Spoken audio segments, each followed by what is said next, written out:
very warm welcome to Discover Rare 2020. I'm Ruchin Sharma from Team Rare India. This is our 8th edition of Discover Rare and first to be a virtual one. On behalf of the team, I thank all the participating hotels presenting today.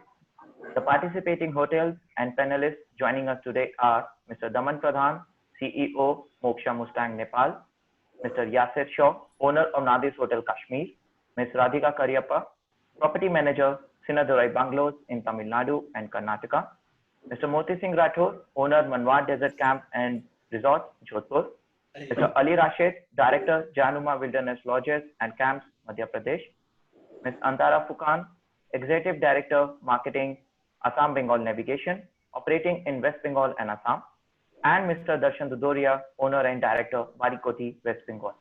I welcome you all and thank you for being a part of this event. Before we begin, let me introduce you to Rare India and what we do and how we do it. We began in 2004 with a vision to drive authenticity, transformation, and to create value in the travel and hospitality space. In general, the trend in the industry was to drive off-repeated regular routes and standard chain hotels. We pioneered the shift to experience-driven destinations. Many are barely on the map and largely envisioned through owner, transforming the travel landscape through efficient communication and knowledge. We inspire trend, innovation, sustainability, and value creation into every travel conversation.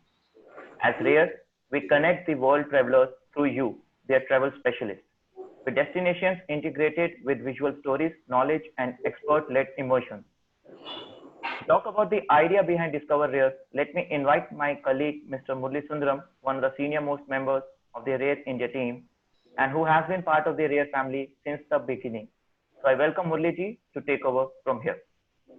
Thank you, Ruchin. Thank you for the introduction. Good afternoon, and thank you all for joining the 8th edition of annual Discover Rare event.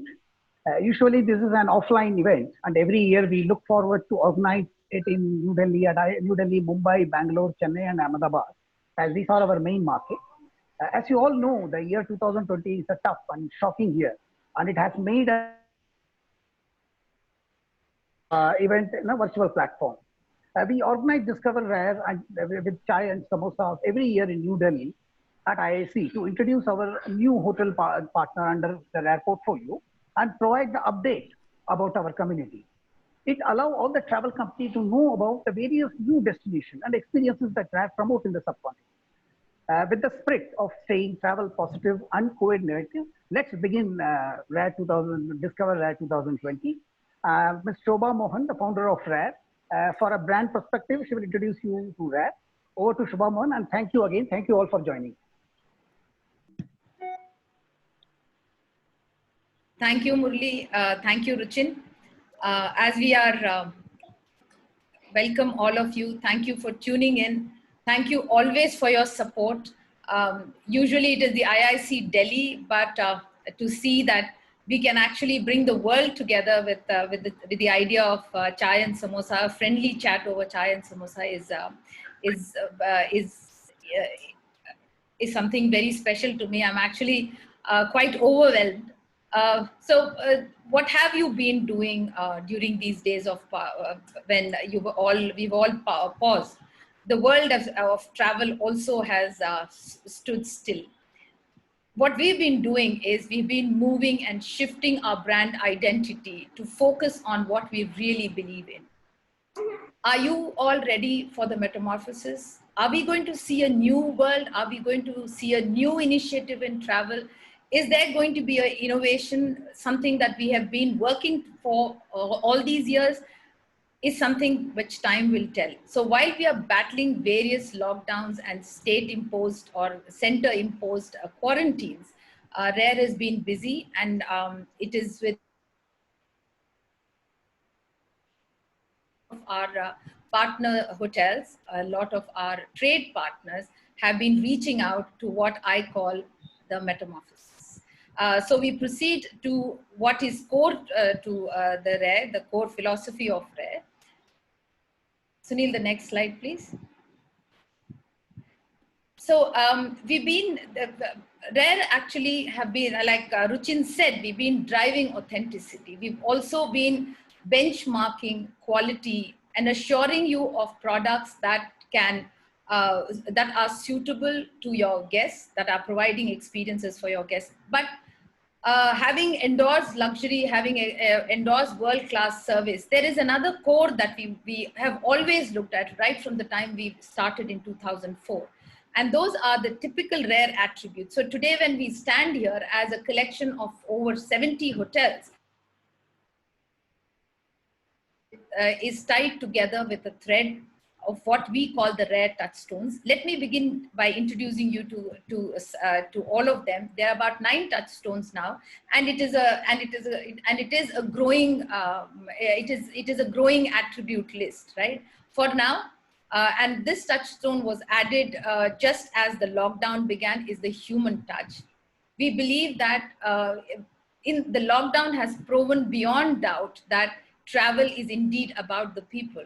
And when you travel, you not only create memories for yourself, you also touch the people that you are traveling to, you touch the destination that you're going to, and the destination and the people themselves contribute to your transformation and to your memories. That's the human touch for you, ladies and gentlemen. It is the, as you can see, it is a beautifully crafted sign. Heart, very integral. It denotes purity. It also denotes the fact that we all, as human beings, we are here to touch and support each other. And this truth was exemplified in a big way during this during COVID. The other touchstones, the attributes that we look at, and we are constantly working towards bettering this at each and every hotel, is the use of plastic. How each and every hotel on the rare list, its relationship with plastic, how far have they gone to remove it from their operations, is one major thing. The second is low impact tourism, which can maybe starts from something as simple as where you decide to place your location. What is the product you'd like to, what is the product and destination you'd like to focus on, and what are the activities that you would like to focus on? That forms a part of low impact tourism to put into use. Local community engagement has always been very, very high on our list of values. Even today, 70 to 80%, and some of them even 100% of our hotels are powered by the local community, which involves skilling, which also involves using their own skills, contributing to their development, education of their children, medical facilities, retirement benefits.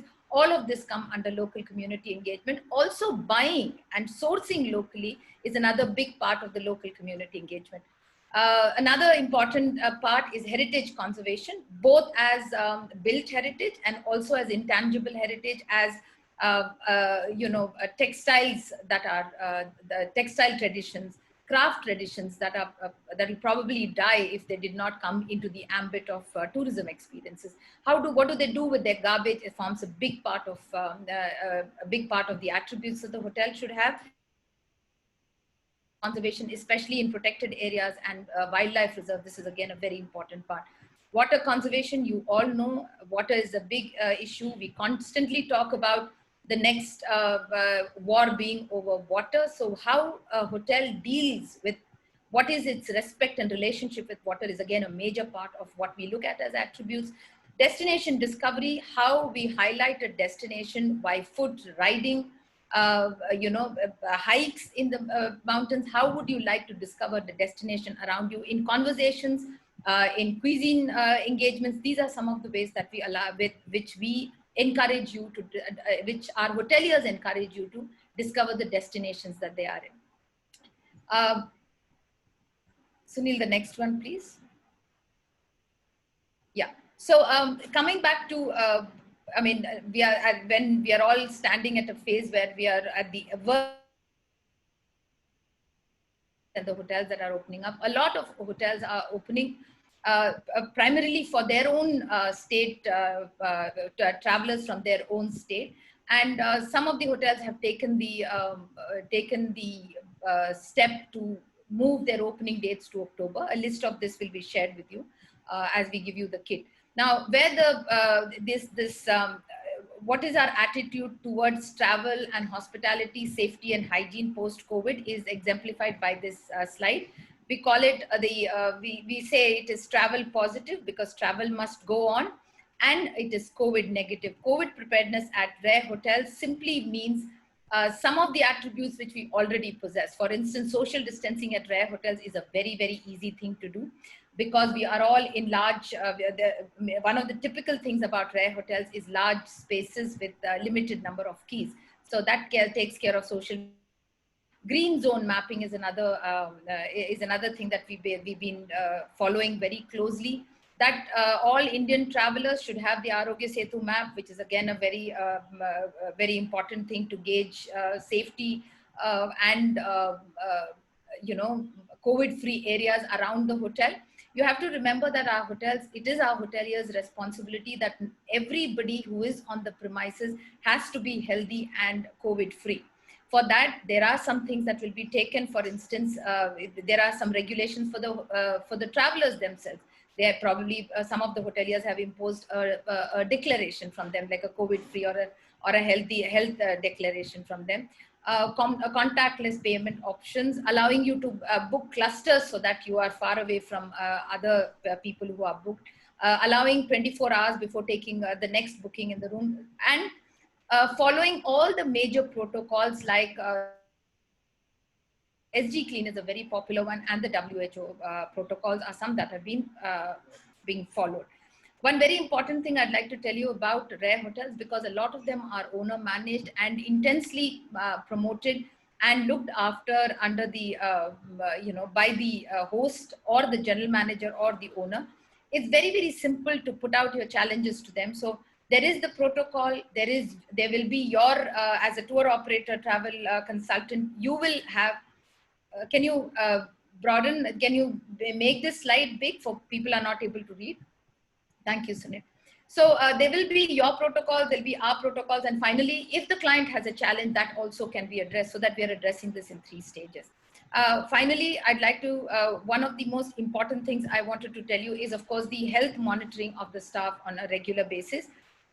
Because of the sustainability, the focus on sustainability, the idea is not to bomb our spaces with chemicals and with one-use plastic and one-use masks and one-use throwaway items for your safety.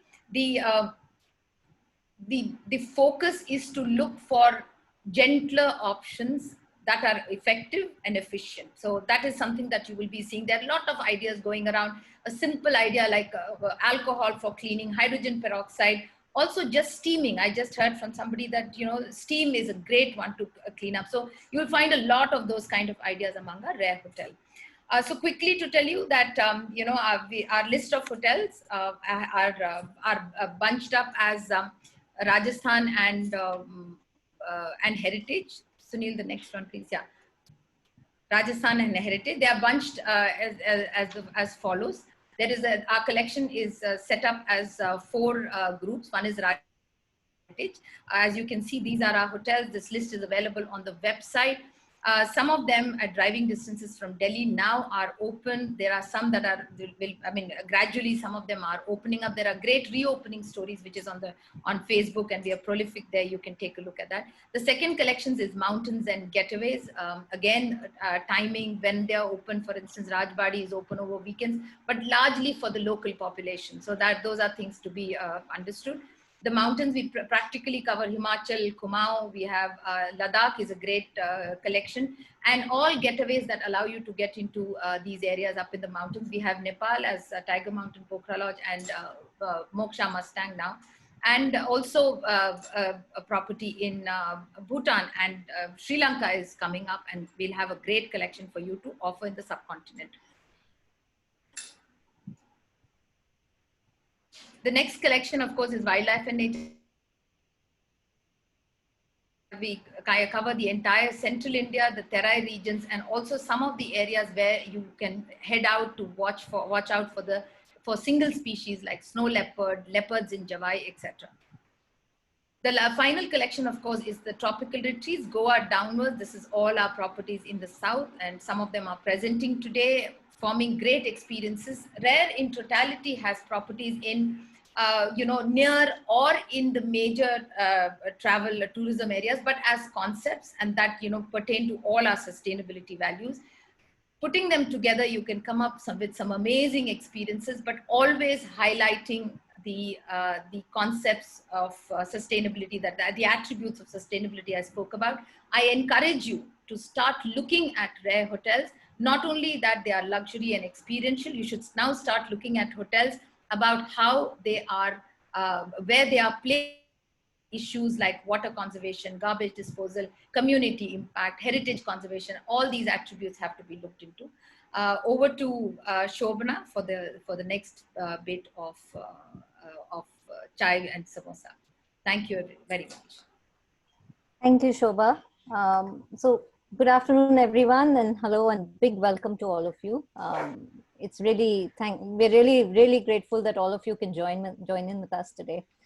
So to give you a quick layout of the format, we will have 2 sessions showcasing our new hotel partners with a little break in the middle, and post which we will have a quiz and some really exciting giveaways for the winners. So I do hope you guys stick around for that. To begin our first session, the following new partner hotels will present to you. We will begin with Moksha Mustang, followed by Nadis, after which Sinadorai Bungalows, and then Manwar Luxury Camp will present. While the presentations are on, you might have some questions. We'll take them at the end of the first part of the session for these 4 hotels. So let's jump right into it. Mr. Daman Pradhan will be showcasing Moksha Mustang in Jumsum, Nepal. So over to you, Mr. Pradhan. Good afternoon, everyone. Hi, this is Daman. Okay, just a quick introduction. I don't think I have much time to explain the hotel, so I will start by explaining a bit about the group. It'll just take a few minutes. We are the Yeti group, as we call ourselves in Nepal, which comprise of airlines, hotels, travel and trekking companies, and it's got a long list. But today we're talking about hotels, and just one hotel which has been recently opened in Mustang called the Moksha.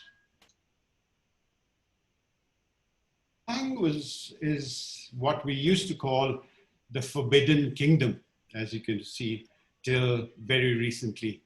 Opened in the early 90s or the late 80s to tourism. Today, it is still very remote. It's the old Silk Route where trading souls and stuff from Tibet inwards, and rice and barley and stuff like that, oil from Nepal onwards. So that's how it started. But this whole place is still very remote, still very pristine and virgin. And the whole terrain looks really out of this world, similar to the Tibetan plateau, with very crazy landscaping, with high canyons to low riverbeds to sort of desert areas to everything.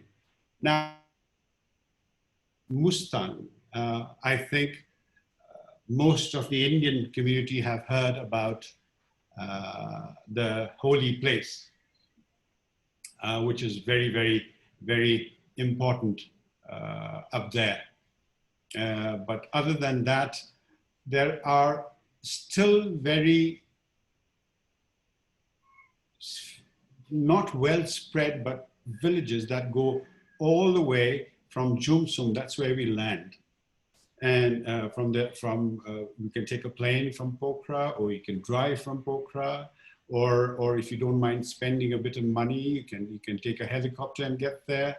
And once there are numerous ways you can go about, depending upon your budget, or depending upon what your adventure is, or depending upon how you've gone there just for relaxation and not really into much of adventure.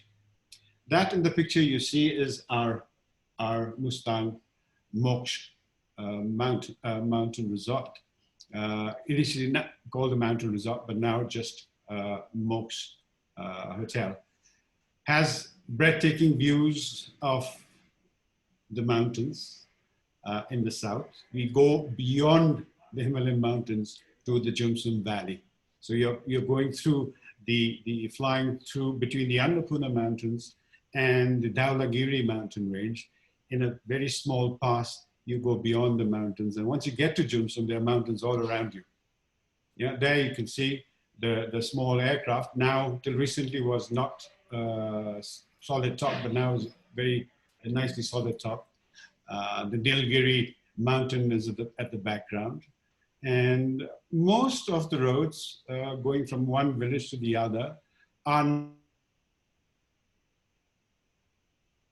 go up to Muktinath, the temple in a hardtop road. So rooms, we have about 30 now, extendable later on to have chalets. But now we just finished 30 rooms, each room overlooking the mountains with breathtaking views of the mountain, which is just, you can almost touch it with your hands. Very well-appointed rooms, large, with well-appointed bathrooms. At the moment, we have only one restaurant, which acts as a coffee shop as well as a restaurant, a beautiful spa, and a hot tub, an ofuro as the Japanese call it. And later on, we are planning 2 more restaurants, a local restaurant and a Japanese place in and around this space as well. At the moment, as you all know, due to the COVID, it's closed, but will be open as soon as we see signs of even a bit of domestic travel or Indian travel beginning. Here are some pictures about how you can go about. I mean, you can spend many, many nights in Mustan. At the moment, for the Indian clientele, it was only to go to Muktinath for a night of rest or acclimatization in Jumsum, and then a night up or just a day trip if possible. But some people stayed a night up in Muktinath or a place slightly below Muktinath called Jarkot, which is slightly better and easier because of the altitude. But now, I mean, you can do your tours through who's a bit adventurous through mountain biking, mountain motorcycling. I mean, mountain bikes, dirt bikes, as you call it, you can do that. You can walk, of course. And you can take ponies or horses, or you can drive 4x4s into the different areas. Now you can stay there for a night and stay there for about 7, 8, 9 nights if you want, doing the different areas, the different villages. What you see there in the picture is the airport, the Jumsum airport. Not much of an airport, it's just the small planes that can land from Twin Otters and Dorniers, and not very many different types of planes that can land because of the terrain and because of the valley that you have to go through. And that's the Jumsum Bazaar and the airport with the Nilgiri Mountains at the background.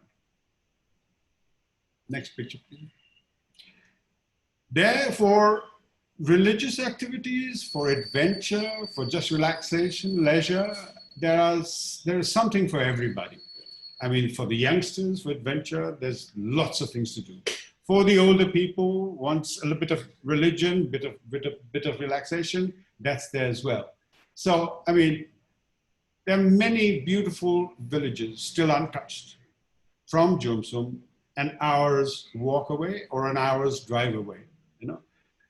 This one is Shang village. It's just across our property. It doesn't even take us about 40 minutes to walk there. And the monastery, as you can see there, just part of the monastery is a little further out. So you can either take a horseback, a bicycle, a walk, or a 4x4, depending on how you want to do it. Further on, this is another teeny village, which is also not very far away. The Dumba Lake, which is just across opposite our hotel. Again, if you drive, it'll take you about 45 minutes to get there, or even less. If you walk, it'll take you about an hour and a half. So it's beautiful walks, beautiful views, beautiful villages, and these are the old streets of Marfa, and which is still like that today. You know, I could go on forever explaining what the village is and what they do and how they sustain. But I don't think we have the time now. But for more details, I'm sure we can send you the itineraries and the details via Rare, and you can all have it in no time at all. That's also part of to.It, which is about 2 hours of drive away. sorry, about an hour and a half of drive away and about 3 hours of walk away. Is an old village, again, part of the old Silk Route, and still very untouched. And still today, there is a road that goes through it, which is not black topped, but still rough, but your 4x4 vehicles can ply that way. I mean, you can drive back for those adventure seekers all the way to Pokhara, although today the road is not that good, but then if you take a 4x4 Jeep, it's a really nice adventurous drive. It'll take you to get to Pokhara, but great views of the hills, of the canyons, the largest, of the deepest canyon, the Kaligandaki Gorge, is what you pass as well. This is a very nice small lodge called the Taksang Village Lodge up in the base of the Dhaulagiri mountain with a small lake and a small village with it. Very, very pretty. A place that one must visit once you go up to Jumsun. A lot of other things around this place. I mean, you can take a helicopter, like I said. It's just below. You can see the Dhaulagiri mountain below in two different timings. One in the late evening, and one in the sunset. You can see the glacier right there coming, and it's just above that particular village, which is you can go there for a day trip, or you can go there and spend an overnight trip and do the village walks. It's as per. Next. Those are also towards the other side, on the way to Muktinath, is this place called Kakbeni. It has many, many important, I mean, for the Hindu community, on their way up to Muktinath, there is a small temple here where they actually pray and then do the Muktinath trip. What they believe is, for those people who've died, they attain moksha by doing the small prayer in Kakbeni, in this village, and then going up and doing the final prayer up in Muktinath. So it's I think I need not say, I think most of you would know the significance and the relevance of and the importance of what the Muktinath. I mean, I can send you the details in the itineraries of what it actually signifies. This is on the way to Muktinath. It's a real old village called Jarkot. It doesn't look as old as that today, because there's a blacktop road going through it now, or beside it, but it still keeps its oldness or its uniqueness without any cement structures, or still done very nicely in the way it used to be done. On the right are two shots of the Muktinath temple. Next, please. That is further than Kagbeni. From Kagbeni, you turn right and go up the hill to Muktinath. But if you go on, you will get to this next village. Now that road leads all the way to the walled city of Lomantang. Today, still under kingdom. The king died a couple of years ago, but his son is still there. Although it is ruled with the government of Nepal, the king still exists. And this is the first stop towards, after Kagbeni, place called Chusang. I mean, if you zoom into these canyons, you'll see caves that people used to live in till very recently. You know, you'll see caves there, and you can go and visit them.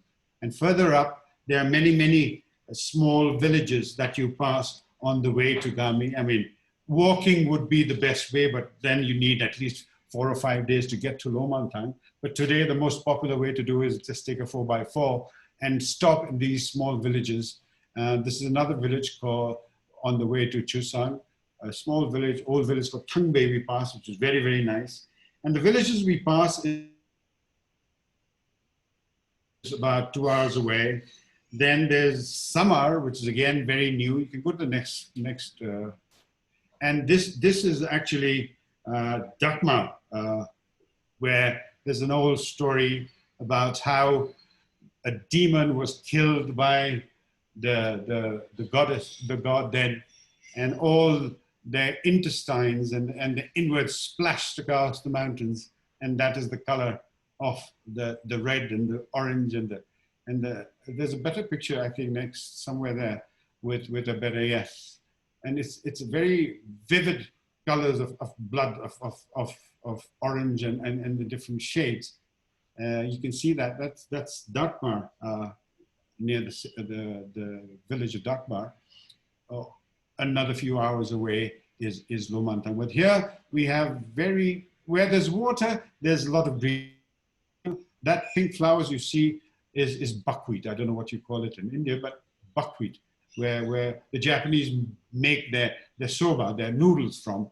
And here too, we make pancakes or just rotis. And it's a staple diet for people there living in that part of the world, and grows very well there. And it looks very pretty when the flowers are up and the whole place looking either like you see there. For miles, you see the pink flowers and the greenery there, but only where there's water. I mean, where there's no water, then it's arid, like you see. But that's Dakmar, and that's Giling, I think, or Sarang, where there's this old monastery, and again a very beautiful old small village to look at, and lots of history, lots of stories, and which I can again share with you when I have a longer time. Next, please. So a lot of these small chortas, and this is the walled city of Lomantang. Beyond that is the Chinese border. Even till today, it's wide open. There's no immigration, there's no police, there's no army, nothing. You can just walk in and out of the place. And it's just about an hour's drive away from here, north of very, very nice. The whole city is small. It's a little high. There are a lot of people who don't have much time, prefer to go to Jomsum, stay a night or two, and then take a helicopter to Lomantang. I don't want to go through all the villages and all that. Although now you can do that within 2 days. You can get there by helicopter within less than an hour, and walk around, have lunch. Possibly, if we get permission, which we do for our VIPs in the palace itself, we can have a meal there, or if not a meal, at least a coffee. And walk around this really old Lomantang city. Now, what you see on the roofs are pieces of wood. I mean, it's a belief that because the whole place is so arid and they need wood for certain keeping the houses warm, although gas is available now for cooking and so is electricity to a certain extent. But they believe that the more wood you have in the terraces, which you see, the more prestigious it is, or the more rich you are, because you can afford so much of wood in an arid land like this. So it's a common sight you see above every part of the terrace, that they stack this wood up. Also gives it a nice old typical look to the place. So from a day or two to right up to 7, I mean, these are parts of if you can look at the Chotan on the left picture, if you will see the white small buildings at the back, and these were actually recent dwellings that were made for the cave dwellers. The caves are the back. Okay, that's where they used to live. Some are still inhabited, but then they were helped and by the government as well, by the local committee as well. So now they have proper sanitation, proper plumbing, or not really proper plumbing, but better than what they had at the caves. But if you go and visit these caves, you can see some of them go up as much as 5-6 stories high. You know, all within that. It's a whole. I mean, there is, I think, a National Geographic that did a nice video. You can I think see, and it describes very clearly exactly what it all was and how people used to. I can send you a link. You can have a look at that as well. Okay, this is before or after Mustang. These are, again, I just wanted to show you a few lodges that we've built. We've built it in such a way that we've got 7 of them strewn across the Annapurna foothills. Now, Jomsom is beyond those mountains, as you see. Through the pass, you go beyond those mountains. But below these mountains, in the foothills, in the lowlands of the Annapurna, we have some pretty lodges. Now, these are not big lodges. These are, I can't call them luxury places, but they're close to that. We call them comfort lodges. I mean, the best lodge you can find is way basic compared to the lodges we have. So we've got 7 of them, each placed either very, very appropriately, depending upon how long a person wants to walk. Now, if one wants to walk 5 hours, we can go from lodge 1 to lodge 5. You know, if somebody wants to walk just an hour or 2, we can put you around these lodges. Each lodge with fantastic views of the mountains. Each lodge with the comforts of a restaurant, of what you want to eat or drink, all there, but still up in the villages, up in the lowlands.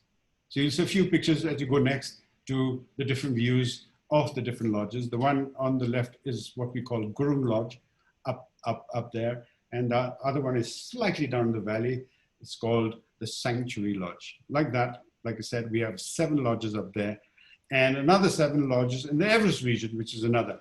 Hopefully this, and we have another property called the Gokarna Forest,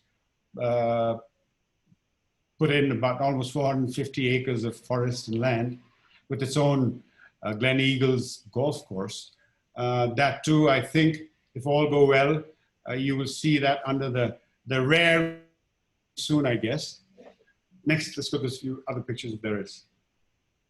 Again, this village on the left with the Annapurna mountains at the back and the Hinchali mountain on the right is Gandrup village, which is at almost 6,500, almost 7,000 feet height. And these are the lowland walks with beautiful views of mountains, forests. Great walks suitable for any age group, not difficult at all. You can do that whenever you want. So I will share with you, I think, itineraries that are religiously sort of oriented from Buddhism to Hinduism, others that are adventurous oriented, where we can do short and long itineraries, and we'll share it with Rare, and they can distribute it to the agents whenever and whoever. Be happy to answer any questions or anything whatsoever regarding the Yeti and particularly the moksha today. Thank you so much, Mr. Pradhan. That was, I mean, just you've taken us to a really gorgeous Shangri-La, so to say. You know, it's just a fabulous destination, and yes, the Rare team is going to come there next. Yes, invited. Yeah, thank you once again. Next with us, we have the Nadis Hotel in Kashmir, and Yasser Shaw will take us through it. I can say just be prepared for some more stunning visuals. So over to you, Yasser.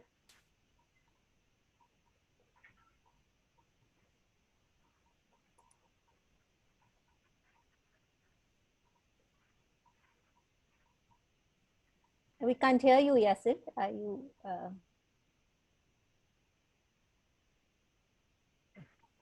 Shaw from Nadis in Kashmir. And you can start the video, and then I will give you a small description about it. Right. Sunil will begin with the video, please.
Yes. So, hi, Go ahead, everybody. yes. I'm Yasir, and I'm going to tell you about my property here in Kashmir.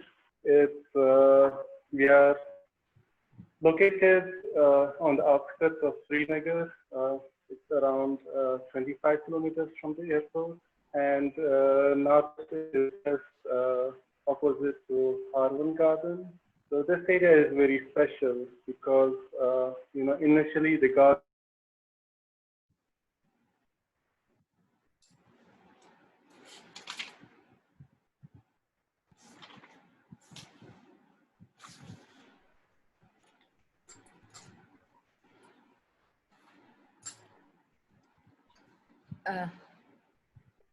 Shobha, I think you should take over. Yeah, okay. So I'm just going to, Yasir, can you come in very, we're unable to hear you. Yeah, go ahead. Yeah. Yasir, you might want to disconnect your video. You'll do better with audio. Just disconnect your video. Okay. Yeah, if you can disconnect, then you'll be able to talk, and we have the presentation. You can come back on. Yeah, go ahead. So now this Harvan Garden established to ensure the supply of clean water to Srinagar city and was built in 1910 by the Maharaja of Kashmir, Hari Singh. And Dachigam is 700 meters from here. It's 141 square kilometers of wildlife park and home to Kashmiri martyrs and lots of exotic medicinal flora and fauna. There's one more thing for which Harvan is famous. It is for Buddhist ruins of Harvan. It is said in the fourth Buddhist Council of Mahayana School of Buddhism was held here in the 1st and 2nd century BC on the orders of Emperor Kanishka. So now this is more than a place. It's a channel that implements the beauty of nature and unique moments. The concept is inspired by the nature of local authentic surroundings and the beauty of its peaceful environment. This place has been owned by my family, and from the very beginning, it was in my mind to do a place where I would live in. The architecture is typical Kashmiri mountain house. We have 18 rooms in total. The furniture and the floor is made of cedar wood. The ceilings are Khatam, where that's the geometrical pattern. You can see on the screen now also. And we have used only like natural materials from this area. We have a huge garden overlooking Mahadev Peak. And in our garden, we have almost all the fruit trees from Kashmir, apples, plum, peaches, you name it. And that depends on the season you are visiting, and you can get a chance to try them also. The place is more like, to relax and read a book, and we serve you kahwa, which is Kashmiri tea with cinnamon, cardamom, and saffron. Our chef, who is also a singer and a storyteller, we and for Thai tea or supper, we tell you Kashmiri folk tales. Our weekly farm to table menu that really gives the guest a feast for the senses, and you can also participate and learn about Vagwan recipes. While you're in Kashmir, you also think of handicraft and especially shawl. Shawl making in Kashmir is almost 600 years old art, and it takes years to make one of them. So, so while you are here, we have also a tour, and you can visit our weavers and embroidery guys and look at making of these art. Besides this, we also organize small trips and sightseeing. It's also part of experience, not this experience with local friends who know where and how. We are not far from all the other destinations, famous tourist destinations in Kashmir. For example, Gulmarg is 65 kilometers, Pahalgam is 90 kilometers, Sonamarg is 75 kilometers, Zanskar is 400 kilometers, and Leh is 420 kilometers. So there's not like, it's never enough, you can get how many days I can recommend here, but generally 3 to 7 days is highly recommended to get to know and see this beautiful place. And one can also make a stop to get acclimatized. If you are driving to Leh, it's a beautiful drive, and you can take the journey and stay here and drive to Leh. Yeah, so I'm really looking forward to see you here. And if you have any questions, you can please let me know, and I'm here to answer you. Thank you. I think is a little, it just creates a little bit of sentimentality in all of us, I think, always. Wonderful presentation. If you'd like, I think we just take a minute's break, everyone. Just go stretch your legs, grab a glass of water, and we'll see you back here in just a minute. Surely. Yeah. Thank you.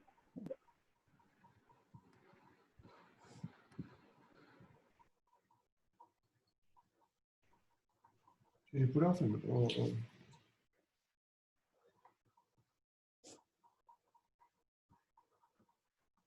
We can continue just after a few seconds. I think thank you everyone for being so patient. Shobna, there are questions for Yasir? Yeah, we'll take them at the end of the other two, so that the first session together, we can just put them together. All right, great. Right. Do you want me with my video on or video off, Shobna? That's fine. You can turn it on, Shobha. That'll be good. Okay. We can at least, our chai and samosas have to be out. Right. So are you all taking pictures? I have taken my picture and posted it on Instagram, guys. I've led the way. So That's kindly, wonderful. so please take a picture of your chai and samosa with a caption, put it out there. There are lots of gifts from our hoteliers waiting to be won.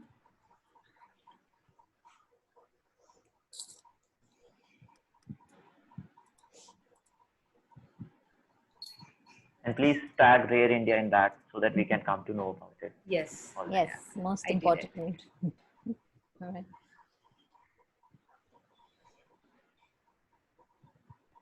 So shall we continue? If that's all right? Yes, sure. Yeah. All right, everyone. Welcome back. Continuing on, we now have Sinadurai Bungalows from Tamil Nadu and Karnataka, and Radhika Karyappa from the Kadamane Bungalow will now be presenting. Hi, Radhika.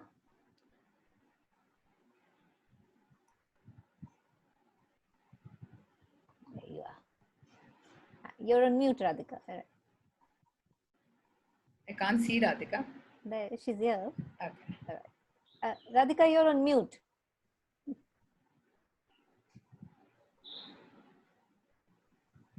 Yeah. Yeah, can you hear me now? Yes, there you are. Yes.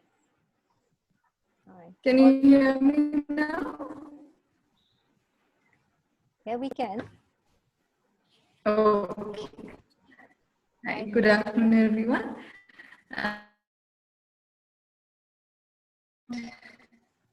Can you hear me?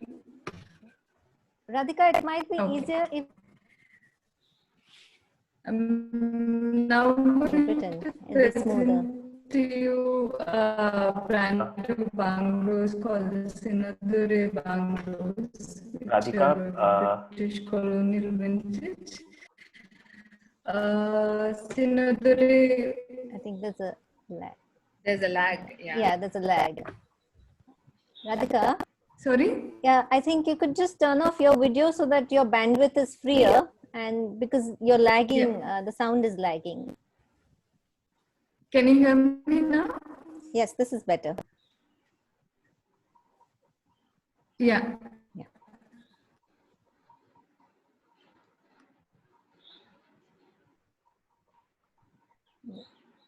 You can begin now.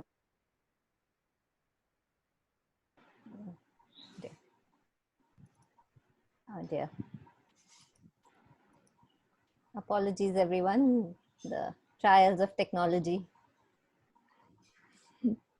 Just give us a minute.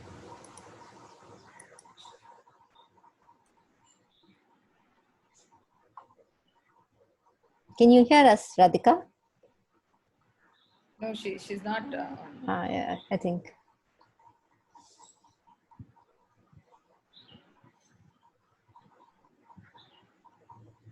In a minute.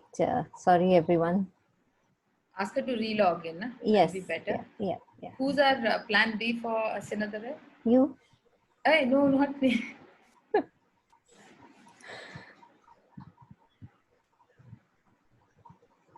I think maybe Sunil, if I think we can just play the video till then. Let her. Yeah, let her come back in. Yeah. Sunil, please play the video.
I don't think Radhika is back, is she?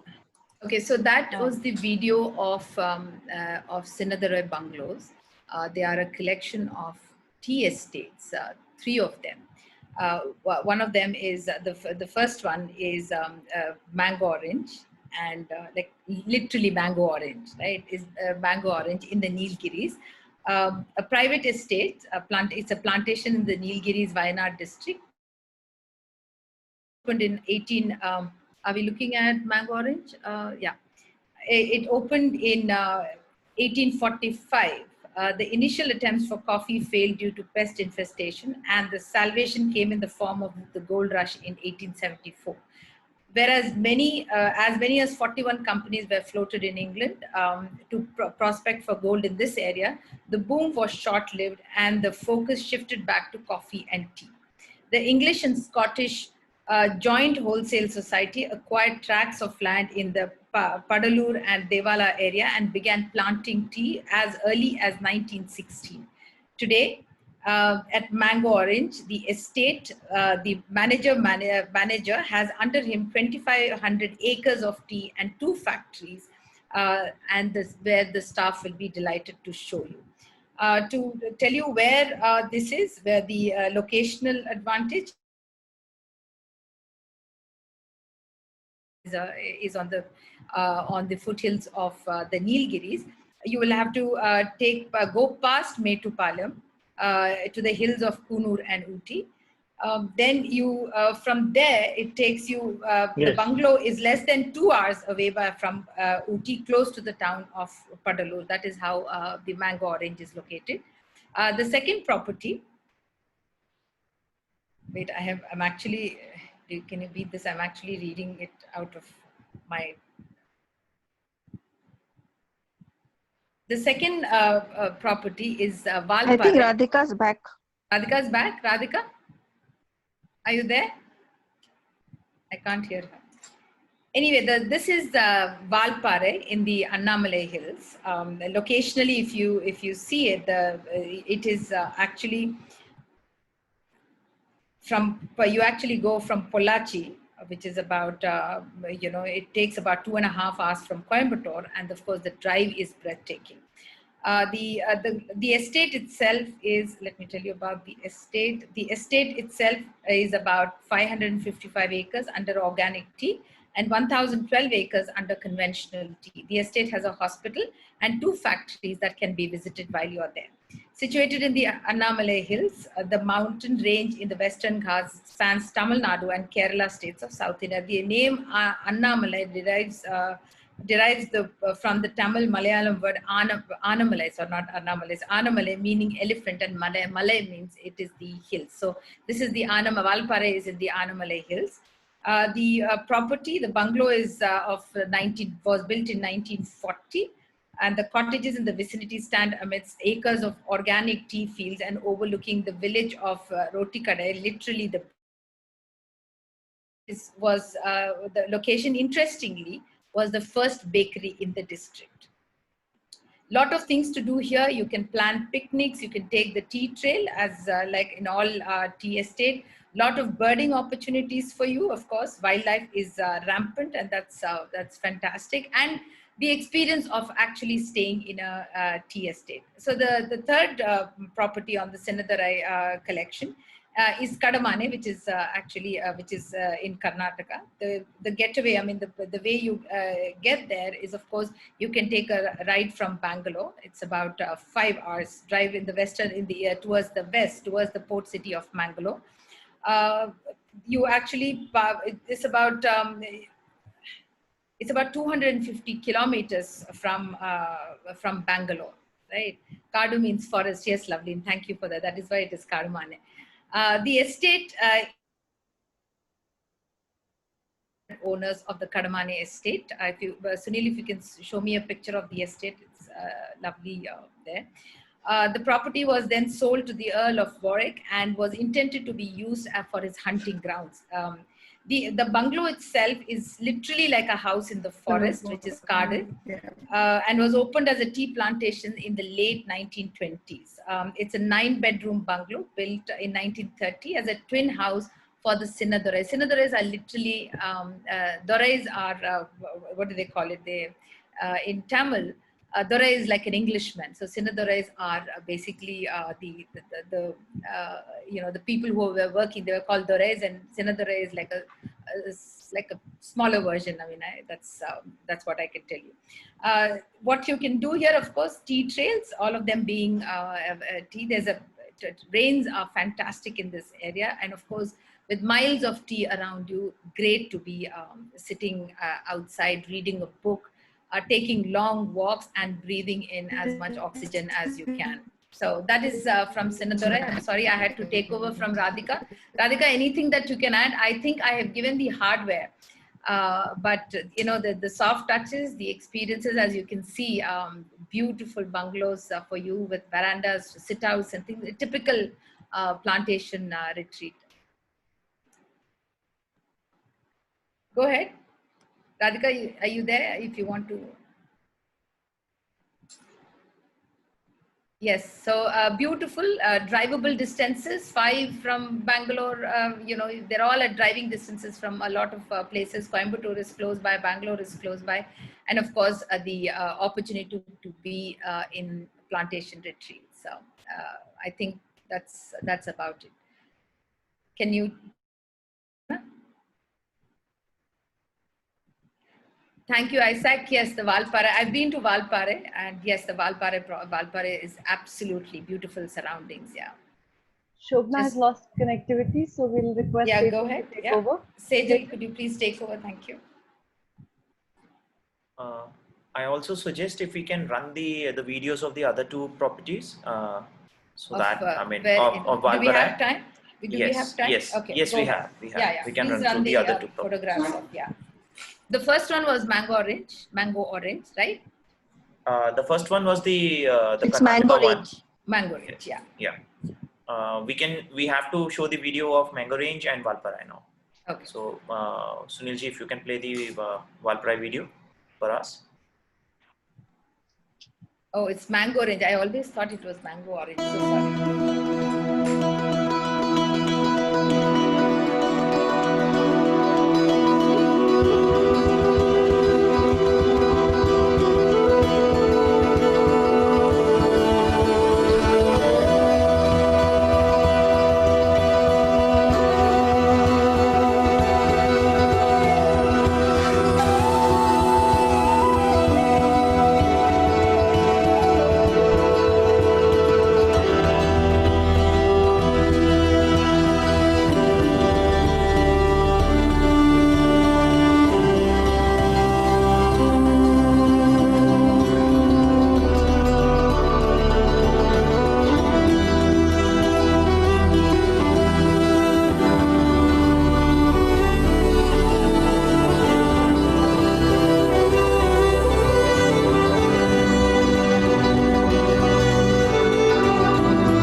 Yeah, play the second video as well, please.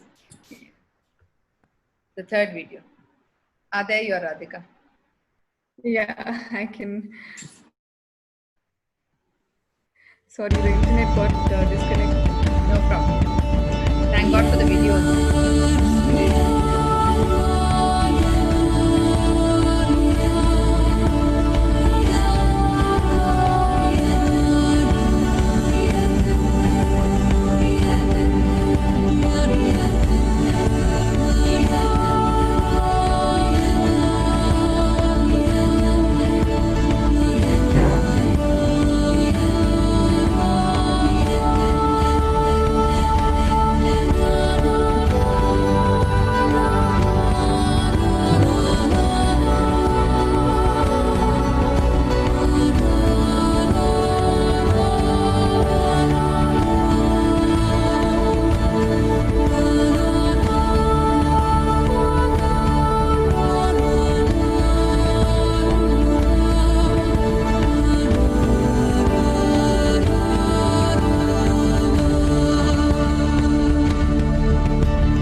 Thank you for that. Thank you. Sejal, you will have to take over because I think Shobna's got internet connections. Yeah. Well, I hope you enjoyed those 3 videos of the Sinandrai bungalows in South India. Up next, we have Moti Singh ji from the Manwar camps, who is going to take us through his new product, the Manwar Luxury Camp. Over to you, Moti Singh ji. Thanks, Sejal. Hello, everybody. Hello, Moti Singh ji. How are you? I can't see the slides. Sunil is putting up the slides, yes.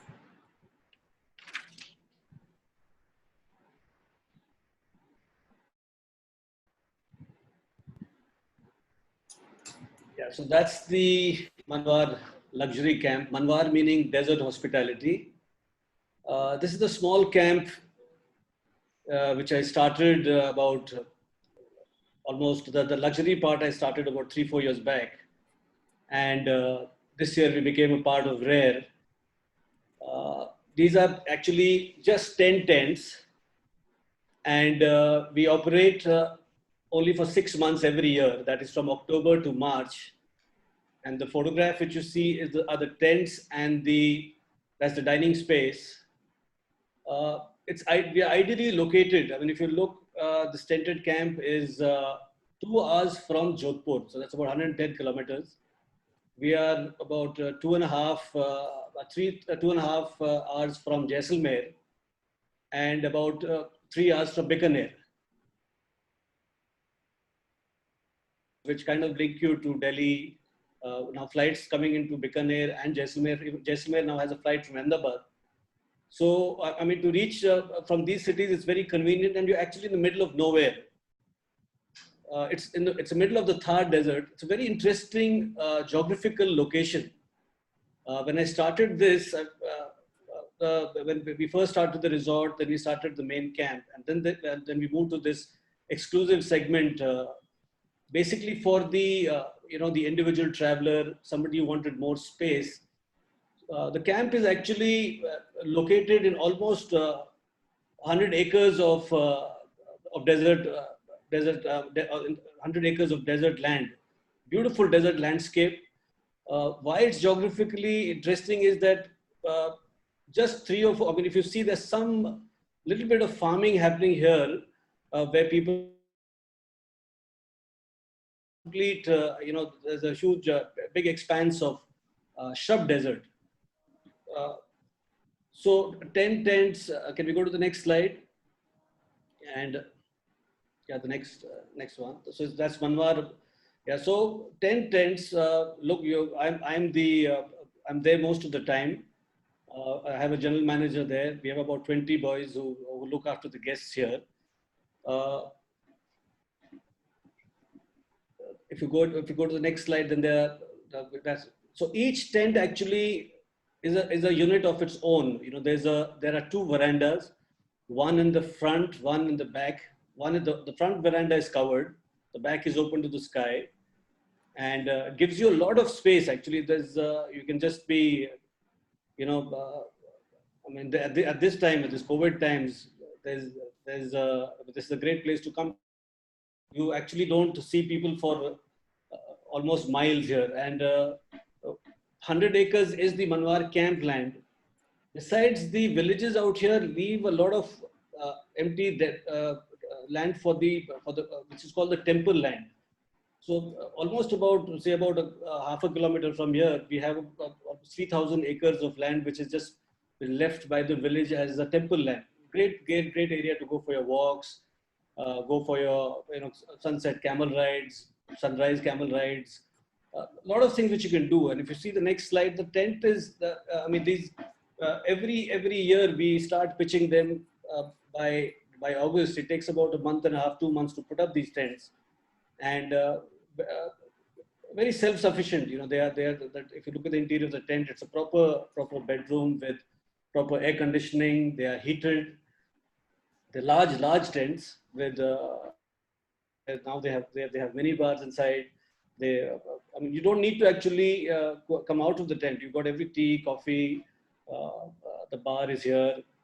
There are large toilets proper electricity, air conditioning. So daytime, October to March, though the weather is, it gets a little warm in the day in October and March, but evenings and early mornings are very pleasant. And that's the toilet looking out into the desert landscape. You just sit out. You also walk out from here into the back veranda, which is open, and that's the kind of view which you'll get from behind. And then this very interesting part is the lounge here, which we added about 2 years back with an infinity pool. So that kind of, I mean, if you could go behind, this is actually the veranda which is behind. But if you see the lounge, can we enlarge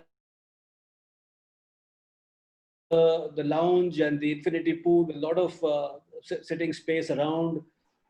Daytime is where most people, I mean, mornings and evening is activities, but daytime people like to sit here. We just normally serve the lunches here. There is, I mean, there are 2 therapy rooms, so they can go for a massage. There's a bar here. So if you see the expanse, this is an ideal place for people who love the desert, who love the, being in the middle of nowhere, just want to be with nature. And yeah, the next, can you give me the next slide? Yeah, that's the back veranda where you can just have your tea, coffee. You can step down. You have these walkways here. You can walk out into the thing. And there's this small desert wildlife. A lot of birds you'll get to see. Chinkaras come into this because since now we have got this completely protected. A lot of some wild boars now, chinkaras, desert fox, blue bulls, a lot of bird life, a lot of, I mean, a whole lot of desert wildlife which you can find here. So very interesting for 2 days, 3 days. That's the infinity pool. So the large, there's a big deck space, and you can just next to that is the lounge. So you can go and grab a next one. Can you just go to the next? Can you enlarge this? I mean the photograph. Can we make it big? Can you enlarge it, Sunil? No, ma'am. No, it's not possible. Okay, these are presentation slides. They're PPT slides. I don't think they can. So that's the pool area. So the next one. I mean, if we, so that the pool, you can see the 2 therapy rooms. The sit-out space where you can have your, you can have your drinks. Basically, the whole day, people like to just lounge around here, spend the day here. Just do bird watching. In the night, you get awesome view of the sky, absolutely clear skies. So in the middle of nowhere, I mean, after you've done Jodhpur, you can do Jaisalmer from here. You can do Bikaner from here, and a lot of desert activities. I mean, all the slides ahead, if you keep moving in front. That's the interior of the lounge, where you see you can just sit here. It is air conditioned, again both heated, and winters it does get very cold in the early morning and late evenings. So one can just spend the time here. It's got internet facilities here, so people like to just lounge around, have a drink again, So the evenings get very interesting because that's the time when you've come back from the different kind of activities which I will show you the photographs ahead. When you come back after your camel ride, sundown, after sunset camel ride, after you come from a jeep safari, which takes you to the villages, that's the dining tent which is there, and we have a cultural show every day from October to March with local musicians and dancers who perform here. That's the setup which we do every day in the evening with the bolster sitting, with campfire, traditional local musicians and dancers who perform. This is actually a great example which Shobha is always in telling sustainable, responsible tourism. It gives a lot of if you see the staff is all local. The people from around, they now get camels, so all the camel riding which happens here, the musicians, all this traditional form of art has got kind of got survived because of these small hotels which have come across all over Rajasthan. So even here in Manwar, we managed to do that. And these are again the outside area of the lounge, which very popular with the guests. They like to sit here, around a campfire with mashals, and you just enjoy this beautiful area around. And I think after so then we come to the activity part. The most important activity, which the most popular activities are actually one is the jeep excursions, which we take the people into the desert. It's something like this, where we also, I mean, this is also part of a 400-acre desert park, which we have kind of bought over a period of time and left it the way it was. So you have seen this beautiful old, Roida trees with a lot of desert flora and fauna, which managed to kind of save by just leaving it the way it is and not, letting anything else happen here. No, just leave it the way the desert was in the earlier times. So people go for, again, ideal place to go for camel rides. We also put up, the other slides will show you, we just put up a private camp here, something like that. So this is the part of the farm lunch. So on the other side, as I told you, so one side is the desert, the other side is where we found water. This is part of the farms which we have, the family owns. And I kind of live on one of the farms here. So this is a corner of a farm here, where we take the people out for lunches. They can, actually walk to these farms, go on camelback, leave in the morning, do a 2-hour camel safari, and reach here for a lunch. Whatever is grown there in our farms, we kind of serve that. Those meals are served them here as a part of the farm lunch. Again, a very very special activity for all the people who stay here. Normally, most people stay here with us in the luxury camp for a minimum of 2 days. So that's the desert wildlife. We take them to again a very interesting place, which is, there's a Bishnoi temple about 45 minutes from here, where you get to see how the Bishnois live. Bishnoi is a tribe with 29 principles, and one of the principles is that they are heavily into conservation of local desert, in the trees and the wildlife. They worship the deer. So that's a typical desert home of a Bishnoi, where we take them to these villages. You see how people live here, in this, the authentic desert lifestyle. Nothing has changed here for over years now. It's the same way the people live. How the best lessons of conservation you can learn from them. How they have preserved everything. How they preserve water. How they use everything from the desert to make their homes. The meals are, I mean, the vegetables which we actually made a part of a cuisine. We serve the local cuisine. So again, you actually get to see and feel that how people in the desert live, and that's a very important part of the experience which we give to people who stay with us. Yeah. So camel rides, of course, very popular. Both the sunrise and the sunset camel ride, very popular with the tourists, whoever has stayed with us. Some people like to go for a short 35-minute, 40-minute ride, but some people also like to go for almost a full day camel ride, which kind of takes them through these small desert hamlets, through the desert landscape. We give them a lunch in the middle of a small dune. So a lot of activity in terms of if people want to stay for 2 days, 3 days. We have been very lucky last 3-4 months with all this things happening around. Our area is completely, I mean, we've not had a single case of, and it's completely COVID-free, because it's very hard, not many people here. And that's the other part of the main camp which we do, which is the private mobile, it's a private mobile camp. And that's the overall view of the whole, that 400-acre area which we have kind of preserved and left it the way it is. So you stay in this 1 tent or 2 tents as per your requirement. The whole camp is only set up for you, and that's the earliest form of camping which was done. And again, very special, because it takes the whole setup is for you. The musicians,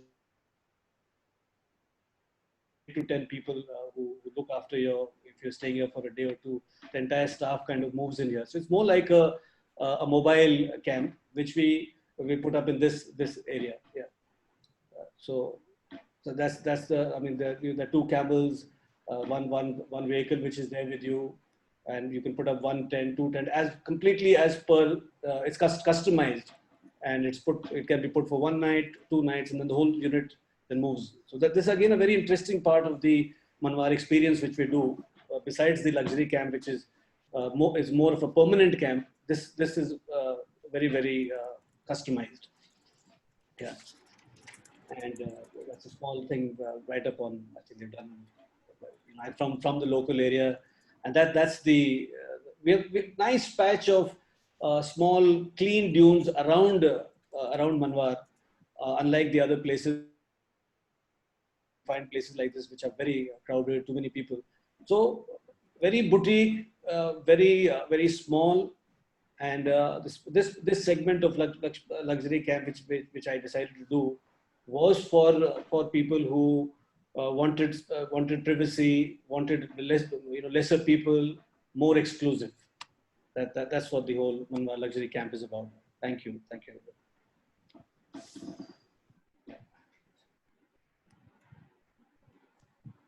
So thank you, Moti Singh ji, for that wonderful journey through the sands of where the Manwar camp is located. We will now take our question and answer session. So there are quite a few for Daman. So Mr. Pradhan, I hope you're around. He is Sejal. He's there. Okay. I am there. Okay. So the common question from a lot of people has been, what is the driving time between Pokhara and Moksha? So we've said about 7 to 8 hours, which is... Yes. I replied a lot of the questions also. You might have seen I replied a lot as well, because I saw it later. Great. I think what needs to be done is, I think I will send you all the details for more detailed requisitions, including videos and stuff like that. And then we can do that. I think we can take a week's time maximum, and we can sort of give you everything else. Yeah, that's fine. We'll also include it in the post session kit, so everybody has all the information. What happens in winter? Is the road still sort of drivable at that time? You've got to wear a couple of jackets if you still want to go in winter. It's very cold. It's very cold. Yeah, sure. But if you roads are open. A group or a special thing and you want to go in winter, we have. Yes. We open it for them. But driving up them, I wouldn't say it would be precarious and unsafe, but it won't be as easy. You can still drive, and certain days of the week are still clear for flights as well. And they don't, even if they don't go every day, maybe twice a week the flights still operate. So we can choose a day when there's a flight, or if you can afford a little more, you throw them in a chopper and send them. Right. Okay. And so would you say then that the property is open throughout the year? Or do I wouldn't say that. No, I wouldn't say that. We actually close from December, January, and even sometimes to end of February, depending upon how much snow there is, sometimes to the first or second week of February. All right. So your buckwheat photo drew a lot of interest as well. So, I'll send you much more of the buckwheat, much more. What I found the other day.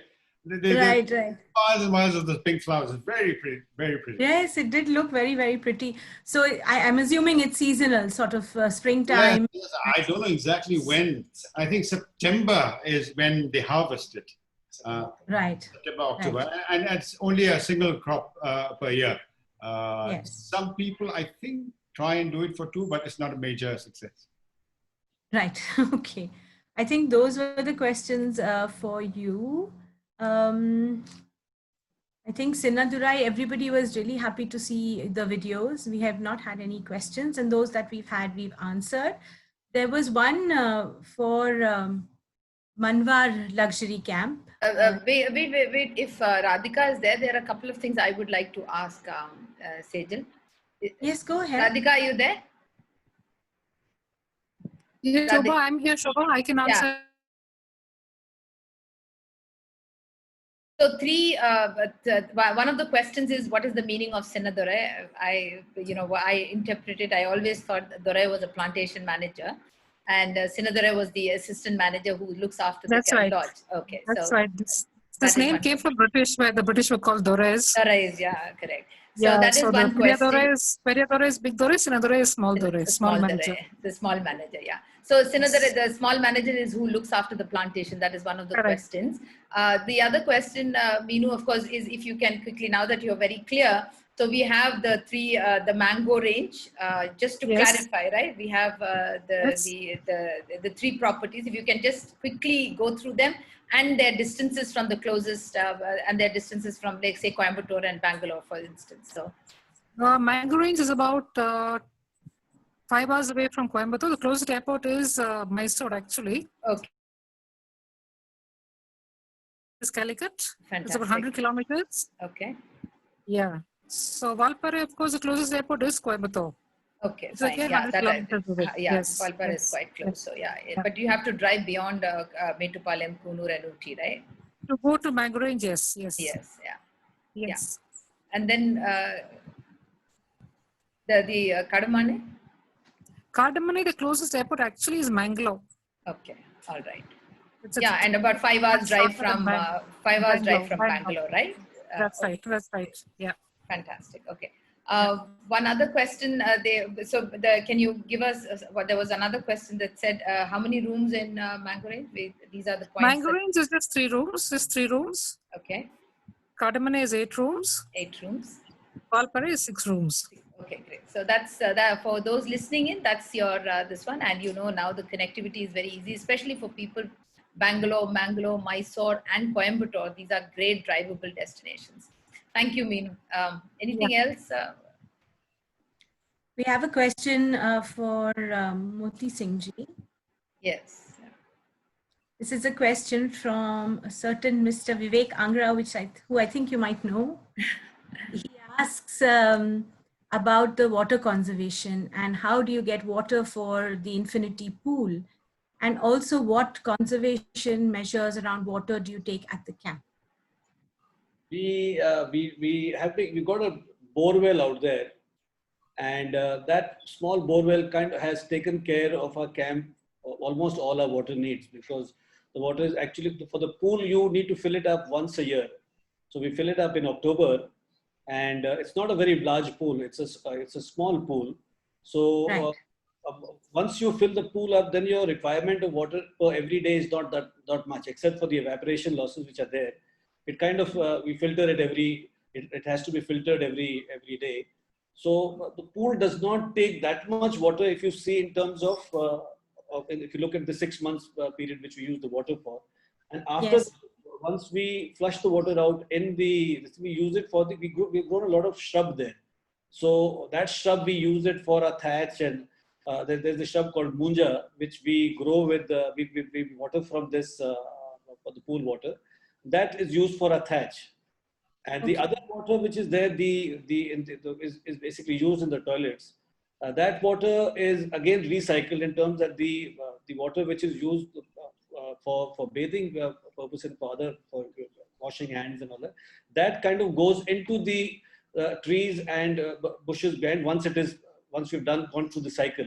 So we do water. We managed to do water harvesting. There's a small nadi which we made, which is a small water tank. So that we take all these measures. That's the reason why there's one of those few wells, the bore wells in the area where the water level has not gone down. We managed to keep it to the level which was there. And so more or less, we are very sensitive about it. But then when you want the luxury, when you want the hot and cold water and all these things, then somewhere we need to strike a balance. Right. Of course. That's understandable. There's another question for Meenu. Go ahead, Shubha. Yeah, the distance between bungalows, right? Yes. Yeah. See, Sinadore Bungalows, Valparai is in near Coimbatore. Yeah. Mango Range is in the Nilgiri district, and of course, Kadamane is in Karnataka. So I say roughly the distance between each bungalow is 200 kilometers. Great. Yeah. Mango Range, okay, Valparai to Mango Range 200. Fantastic. Yeah. So that is if somebody wants to do a plantation itinerary, this is how they'll go. Correct. First, head to Coimbatore first, right? Yes. Okay, great. Fine, thank you. And how far from Kannur, mango range to Kannur will be? Kannur to mango range is about 90 kilometers. Okay, yeah, fantastic. Okay, great. Thank you. I think that answers your question, Neelam. Yeah. Thank you so much. Thank you so much, Meenu. Thanks, Sejal. Okay. No problem. Just before we go, Mr. Pradhan, does Jomsom experience a monsoon season, and is there a likelihood of landslides and heavy rain and that sort of thing? The way to Jomsom does, because it goes through the Gandaki Gorge where it rains, but up in the plateau, there's, you can say, almost no rain at all. So no landslides, no scare of that in the Jomsom area. Towards Jomsom, yes, on the road to a certain area. There's a pass called the Lete Pass. Until there, it is this side of the leeward side, not of the mountains. So yes, it's rain. Once we pass the Lete Pass, on the other side of the mountains, there's no rain, or hardly any rain. Okay, and we seem to have an avid bird watcher amongst us who has asked, since Jomsom is so close to Tibet, can we see the Tibetan snowfinch and the Tibetan partridge around Jomsom? You have to go beyond Lomantang to do it. And there are some areas where they come in a seasonal, seasonal flock. They come in season, but in Jomsom, no. Okay. Okay, thank you. I think we're done with the questions. Questions and any other stuff you need, we'll also. We'll share your numbers and email. Right. PD Sharma ji is asking if any chance of snow leopards there. The latest census says there are still about 20 of them, but I haven't seen one. I've been there a skillen one times, and yes, there are how do you say, contingents that go in search of the snow leopard, but I haven't found anything in the past 2 years. Okay, thank you, Daman. And that's it. Sejal, over to you. So thank you to our first round of presenters, and thank you everyone for listening in keenly. We're now about to take a short break of 5 minutes, but before we do that, my colleague Shomik is going to run you through our quiz, which is supposed to be held at the end of the next session. Thank you, Sejal.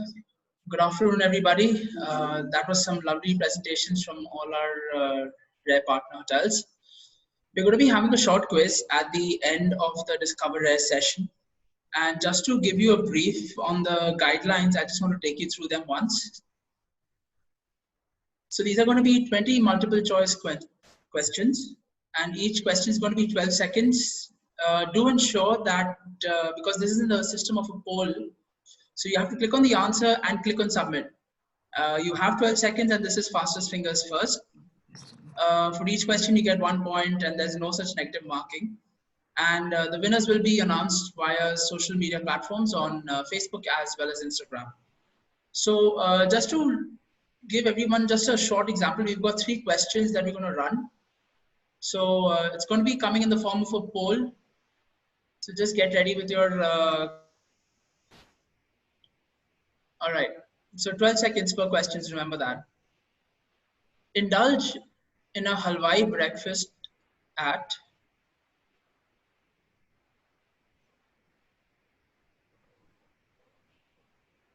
Okay, you've got 12 seconds.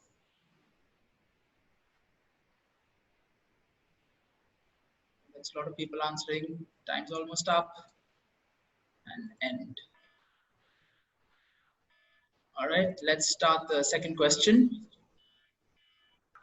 Experience barefoot luxury at... There you go.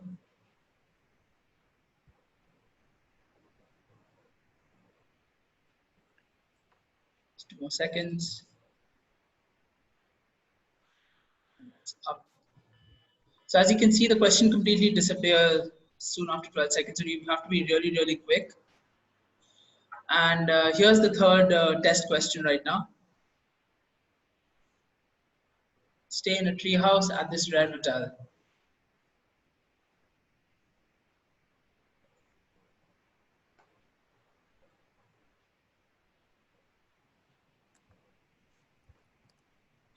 Okay, so these are just a couple of test questions that we were running just for you all to know and understand as to what's going to be happening.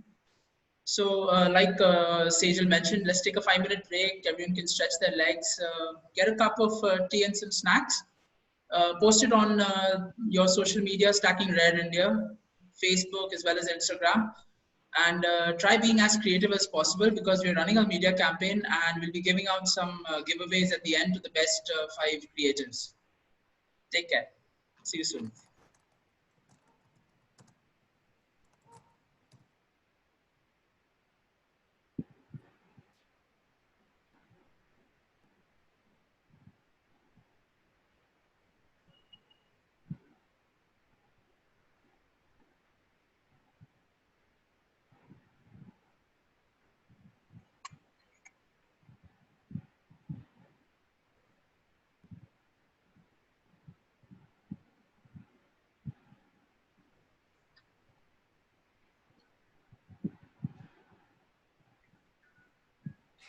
Mantu, क्या?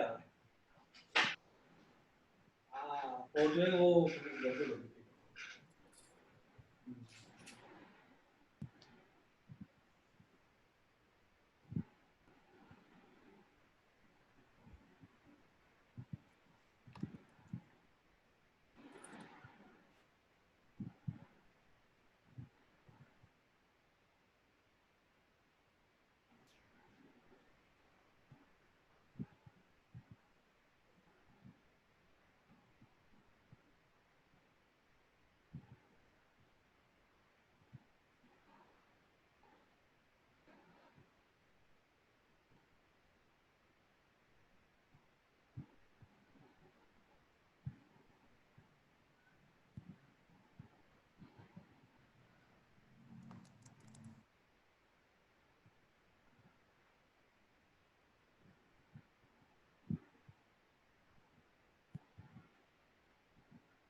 Hello again, everybody.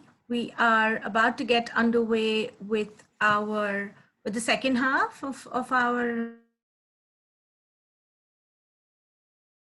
Tara Pukan, Darshan Dudoria.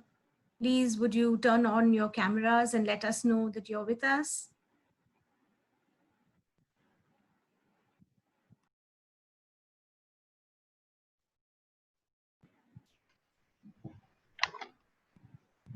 Right there, Sejal. Hi. Hi, Shobha.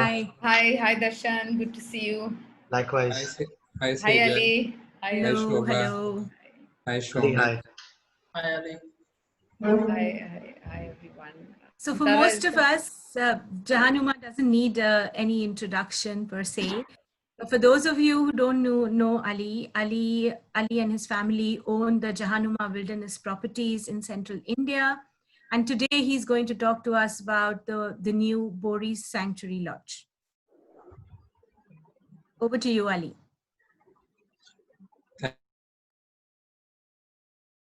About a new lodge called Boris Safari Lodge.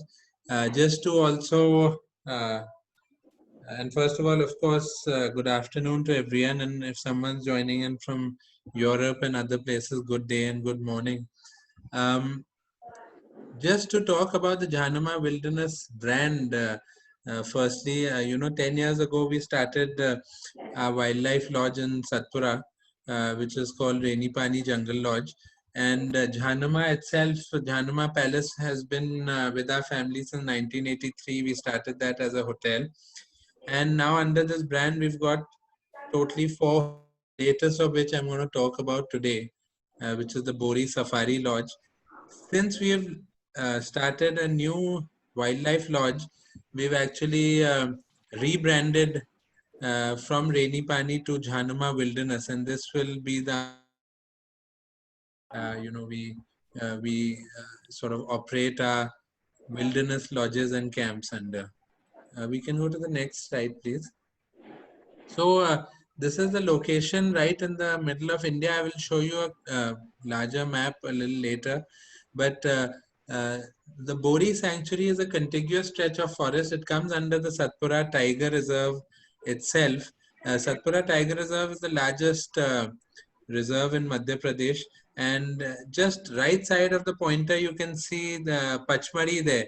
So Pachmari, Satpura and Bori put together, these 3 protected areas put together make up the Tiger Reserve, which is about 2,200 square kilometers, and the Bori Sanctuary itself is about upwards of 500 square kilometers of classic Central Indian forest. In terms of connectivity, it's well connected from Nagpur, which is about 3.5 hours, and well connected from Bhopal as well, which is again 3.5 hours to the Bori Safari Lodge.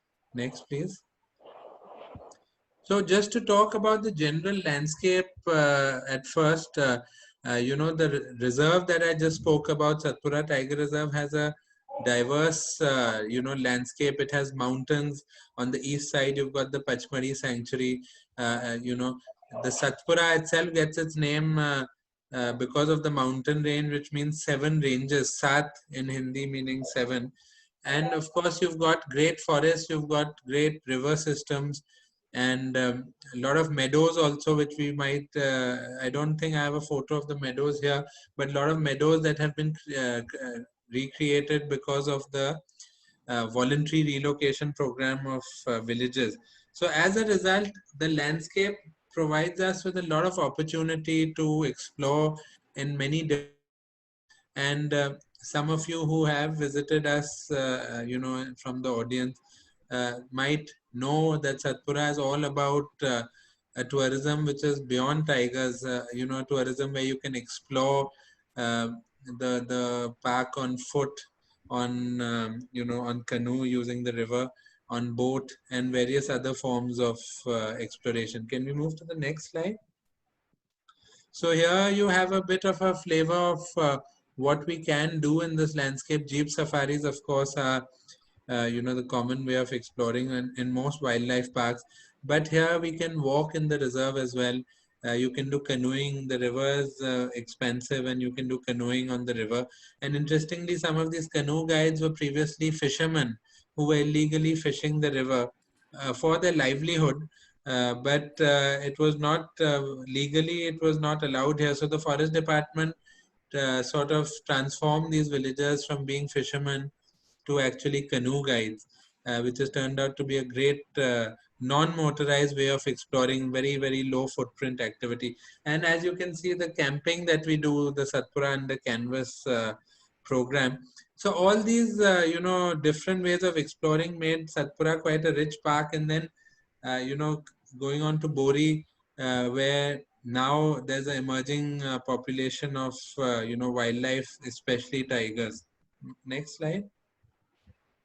So, I speak about tourism beyond tigers because, in the experience that we provide at both Rainy Pani and Bori and in the camping that we do, our focus is not just, being in a jeep and focusing on one particular animal. Of course, tiger, there's a chance and it is a definite draw. And most people coming to Central India exploring the other parks on the circuit, like Kana and Bandhavgarh and Pench, definitely want to see the tiger. But when they come to this landscape, that whole rush of the tigers over, and we can kind of set a slow pace and see these animals such as the sloth bear with these two lovely cubs on the back. This is a unique image portraying the sloth bear, which is the only bear which carries the young on its back like this. Can we move to the next slide? And just for engagement, we also have the iconic 5, which we try to showcase. So sloth bear is one of our mascots, as it were.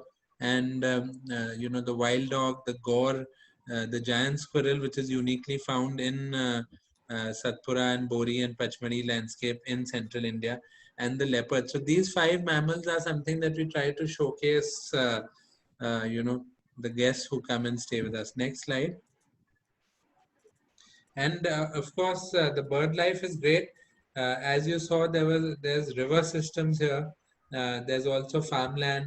There's also forest and hilly regions in the park. So you have a diversity of bird life, inhabiting different landscapes. So for birders, it's great. And the other parks in central India are also brilliant for birding. It's just that when you're actually in a jeep focusing on mammal viewing, then you miss out the birds. But when you're on a canoe, when you're on a walk, when you're on a boat, you can spend a little more time searching for, the smaller things. Next, please. Yeah, so just another set of images showcasing the diversity of birds. One of these birds at the bottom is the Indian skimmer, which is now an endangered species, and we have every year northern side of the park. Next. And of course, naturalists are very important. If you do all these different ways of exploration, when you're walking in the bush, when you're canoeing, you need someone who has very deep knowledge of the area, knows the tracks and signs, knows the trees, knows the butterflies, a person who knows all the insects, and a person who can bring these things alive, all these creatures of the forest alive with the stories that they can tell. And that's what our naturalists do. They are the custodians of the forest, and each guest will be personally accompanied by one of our experts who definitely has a passion for wildlife and is crucial, one of the key elements in the experience that you will have with us. Next.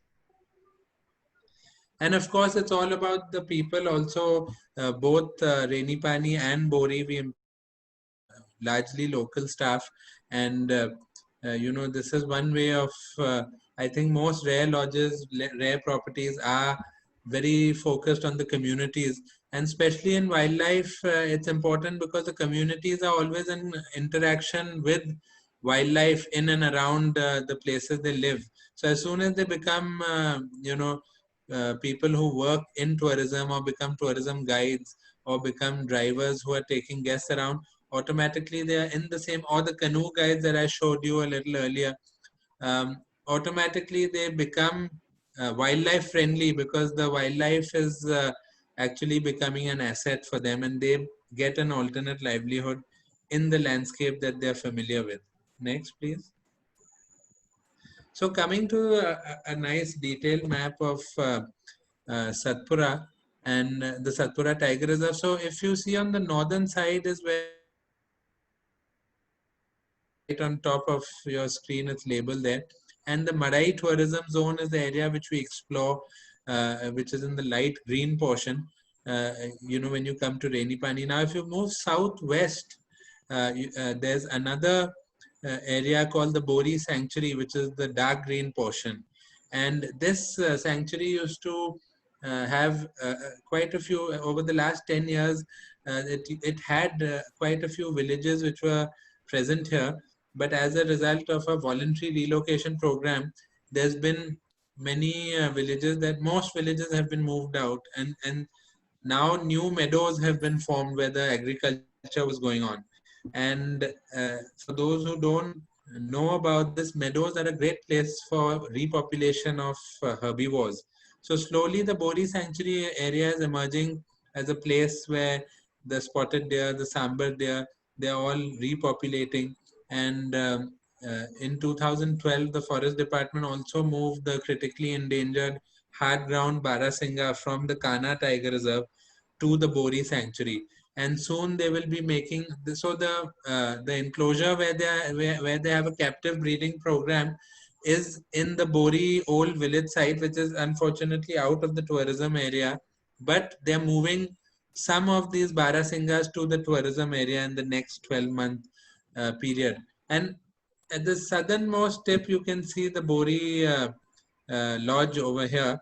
We've actually, this map still has it named as Bori Wilderness Lodge, but we are now calling it the Bori Safari Lodge.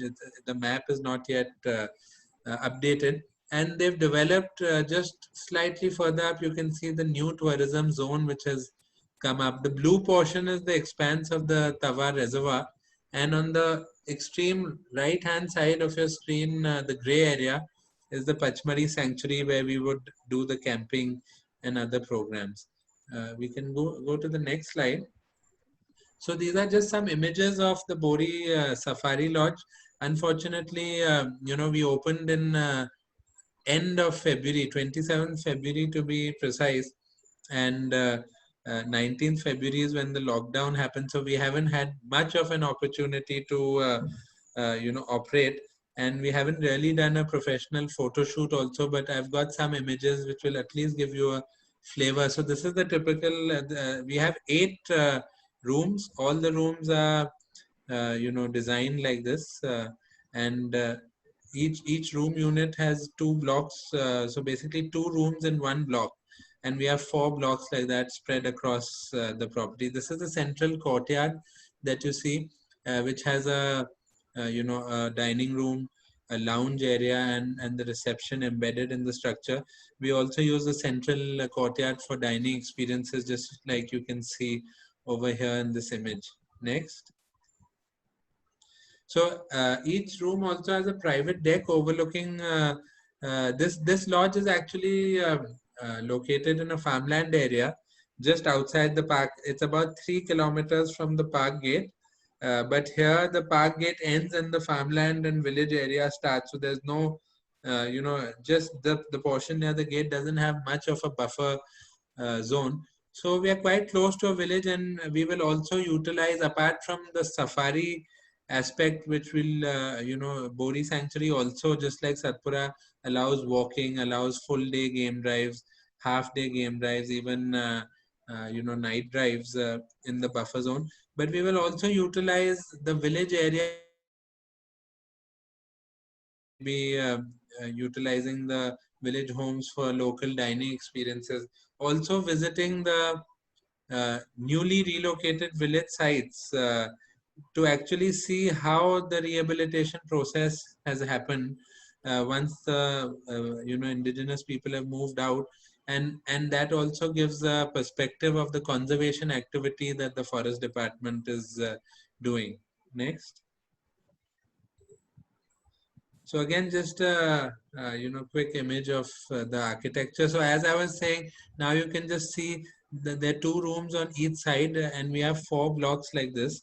And so these rooms afford privacy also, but when there's family units also coming, for example, a couple with two grown-up kids, they can utilize this block as a family unit. Also, known small groups can have a facility to stay, which is private, it's individual, but also sort of together. Next. This is the dining area. Again, we have indoor dining as well as some nice outdoor dining spaces. There's a just near the pool. You will see one image of the pool later, but near the pool we also have an outdoor dining, which we haven't been able to photograph right now. But we have several, at least 3-4 different dining spaces within the property. Again, with this sort of COVID norm, also we have enough room for private dining because it's an 8-room property, and if we have a group of people who are all coming from are all traveling together, we can also do community dining. So there's various options, and the cuisine is also inspired by obviously firstly local cuisine, but also our family from Bhopal. Most of our chefs, when they join us, they always go to our home kitchens and learn the age-old cuisines that we've been having at our homes. So that's what the cuisine and the dining will be all about. Next. This is just a quick look at the reception area. Next. And this is just an image, these are all also some of them, as I told you, we got locked down. This is an image just taken by a phone actually, but this is just 2 weeks ago. And it's quite nice because the monsoon has come in, and in some ways, it's given the property some time to grow. As I said, we've just started in February, so a lot of growth of vegetation has already restarted, and I'm happy to say that it's not looking just out of construction already within 3 months. Next. And this is the pool. Again, the pond is this year the monsoon has been quite late, and we've created a small rain-fed pond which you can see ahead, but it's not yet filled up. In fact, last year there was excessive rain in the area, and this year the rain has been so less that even the pond hasn't been able to fill. Even the reservoir that you saw in the map is quite empty. I've been going up and down a little bit in this period, and it's a little frightening how low the rainfall has been this year. Next. So yes, coming back to the tiger, as I mentioned, we do tourism beyond tigers, but tiger is a very important part of the whole experience of Central India. We are part of the Satpura Maikal landscape, which puts together Satpura, Kana, Bandhavgarh, the important part. About 17% of the world's wild tigers, so it's a very important area for tigers. And Satpura Tiger Reserve itself has about 45 tigers. And Bori Sanctuary, because of the village relocation program, because of the terrain being quite flat, because of the meadows that have been formed as a result of the relocation, is a prime habitat for tigers, and a bulk of the tigers of the Tiger Reserve reside in the Bori Sanctuary area. So going forward, this will also be a place where we won't focus on the tigers, but if you spend a good amount of time between our lodges, Rainy Pani and Bori, and maybe do the camping and have a holistic wilderness experience, you could actually see all the major species of Central India, namely the sloth bear, the leopard, the wild dog, the giant squirrel, the gore, the tiger, a plethora, walking, canoeing, cycling, camping, and an experience which is without crowds, and in hotels which are small properties. Bori is 8 rooms, Rainy Pani is 16 rooms, so quite an exclusive experience in that way. So I think with that I will bring my presentation to an end, and I'll be happy to take questions when we do the Q&A.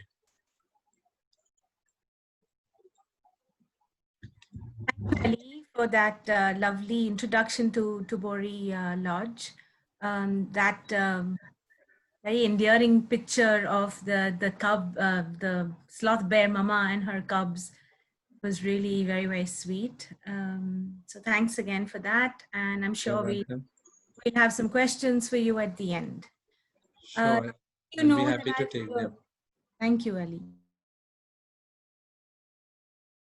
Quite a few years ago now. One of the experiences that I used to love telling clients about were the Assam Bengal navigation cruises in East India. And they are a perfect fit for Rare because they offer, as companies, we have such a commonality in terms of ethos, taking you off the beaten track, showing you some villages, and it brings in all our touchstones in terms of conscious luxury travel. And so it gives me great pleasure to introduce you to Antara Fukan from Assam Bengal Navigation, who will take you now through a presentation of their products. Over to you, Antara. Okay, good evening, everybody. Thank you for this opportunity to kind of present to everybody what we are doing in Eastern India. So this is the story of Assam Bengal Navigation. We are in the Indian subcontinent on the Ganges and Brahmaputra rivers. So we have a portfolio of specially designed river cruise ships, houseboats, and jungle lodges in Eastern India. So now I would ask you to play the clip. It's of the Ganges cruises, which will give you an insight to what the experience is like on board ABN Rajmahal, our third vessel, a boutique expedition ship. So please play the video. Thank you.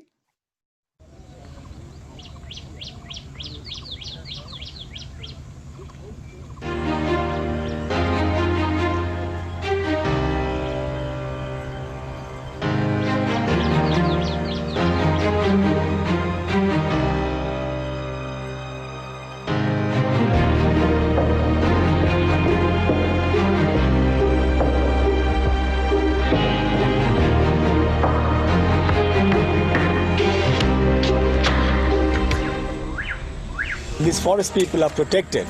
We are not allowed to buy land in the forests.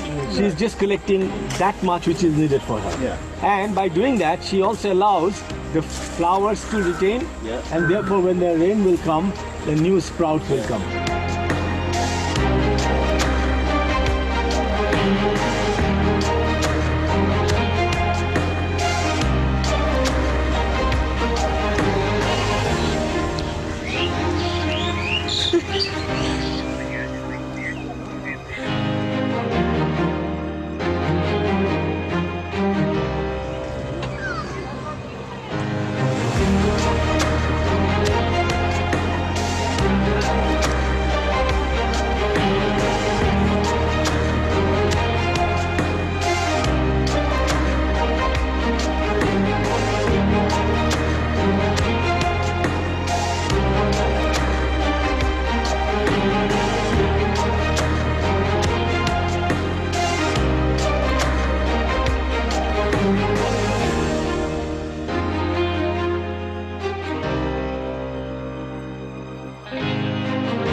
Hello. How are you? How are you? So good, so good.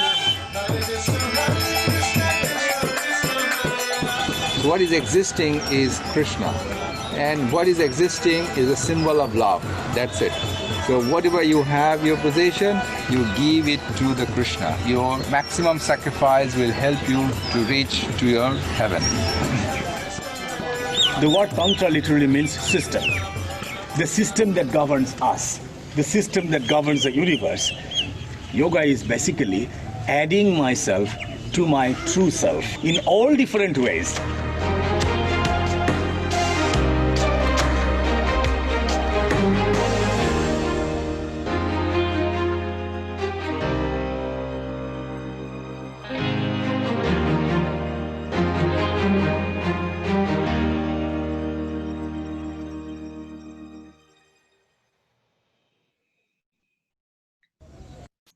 So this cruise in particular was the historic Hooghly itinerary. So I'll go into that in a little bit more detail.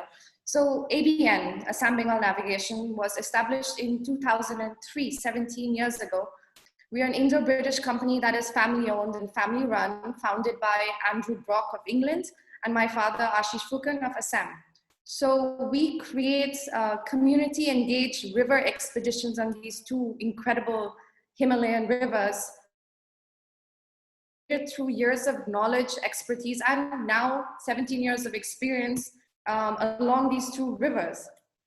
So we value a conscious luxury approach and experience in everything that we do, where the focus is on celebrating the distinct culture and nature of these two rivers and where it follows. And that is brought to life by the local crew that have been handpicked from also the villages across these rivers. And that way we involve both the riverine communities and our guests to be able to participate, benefit, and sustain the region, these largely remote regions of the rivers.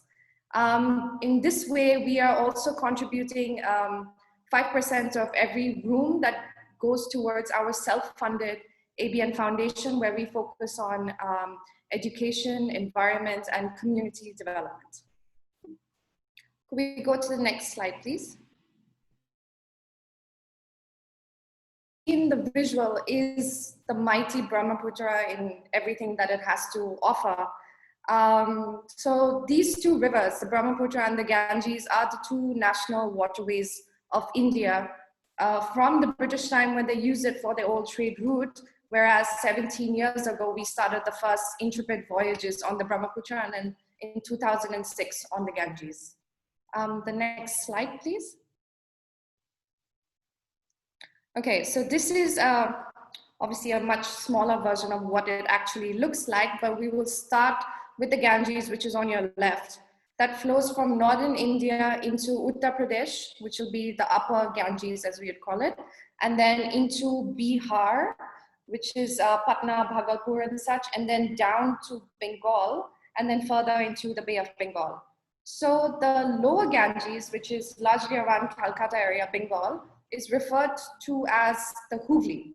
So as you saw in the video, that was the historic Hooghly stretch of the river, where we cruise between August and all the way to April. So I'll just go through the 21-day cruise departure that we start with in August. Say, for example, if we do 1st August, we start in Calcutta, we take about 7 nights to go all the way to Farakka barrage, which divides the water between India and Bangladesh, and then further from Farakka to Patna, which is another 7 nights, which is our Holy Ganges itinerary. And then we stay between Varanasi and beyond to Chunar, and Patna, which is another 7 nights, which is our City of Light itinerary, for 4 departures in the months of August and September. Why these months? Because it is the only time of the year where there's sufficient water levels on the upper Ganges to be able to cruise comfortably and get to wake up to the Varanasi Ghats from your bedroom window. And that it is a spectacular way to discover all the highlights of Varanasi, cruise beyond to Chunar Fort, and also see how lush the Ganges River Valley really is during that time.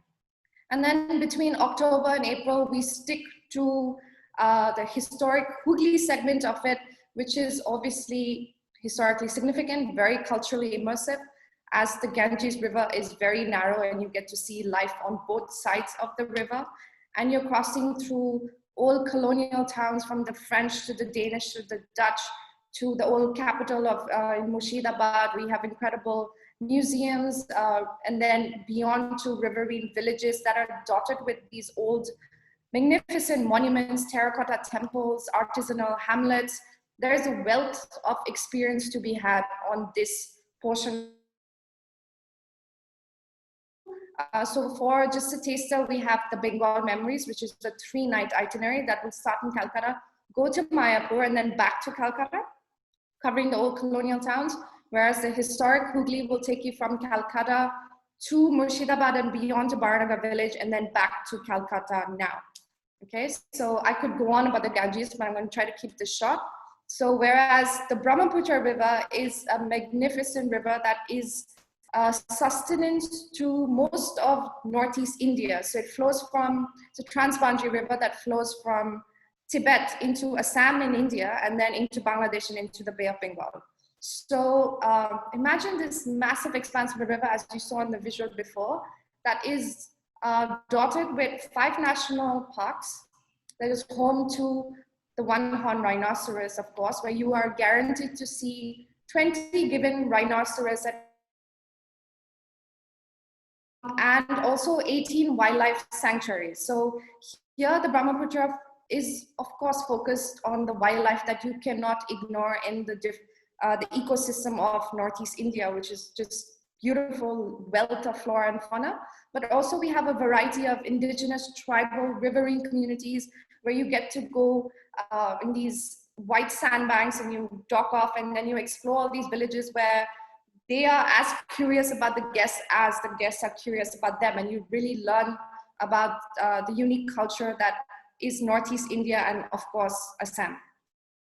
So just to go through all the 4 itineraries with you, we have 4 on the Brahmaputra, which start in Guwahati, which is well connected to all of the main cities in India, as well as with Paro and Singapore with Druk Air. And we are doing Brahmaputra Taster, which is a 4-night cruise, and we focus on like Pobidar National Park, so you still have the wildlife segment as the city segment going westward, and the rest of it is focused on Kaziranga National Park, safaris at Kaziranga National Park, and visiting and learning about the cultural lifestyle of Assam and the river island that is famous there. Okay, can we go to the next slide, please? So here is basically, well, I can't, okay. So the basic difference between the 2 rivers that I cannot seem to see right now, but basically CNN had featured the Brahmaputra River Cruise as the top 10 adventurous cruises of the world, because it is one of the only few cruises that combine a safari experience as well as a cultural experience. And Assam is well connected with Guwahati Airport, Jorhat, and Dibrugarh. Whereas the Ganges is culturally immersive experience, and you are very well connected by Calcutta with being an international airport, as well as Patna, Bodh Gaya, and Varanasi that will connect you to Delhi. And then we do all sorts of special departures focused on culinary, historically guest lecturer visits, cycling and cruising on the Brahmaputra that we also introduced recently. The next slide, please. Is it possible to be a little bit clearer? Or, okay, anyway. So the river cruise ships have all been specially designed to navigate the 2 very different river systems of the Himalayas. The Brahmaputra and the Ganges is a completely different mindset or beast of its own, so to say. So our first that we are now going to be introducing as a floating hotel in Upper Assam next to Majuli River Island. And the rest of the ships, I'm going to go through it with the visuals right now.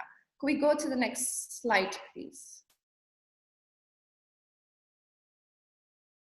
I apologize for these pictures not being very clear, but so this is our boutique expedition ship. This is the Raj Mahal saloon.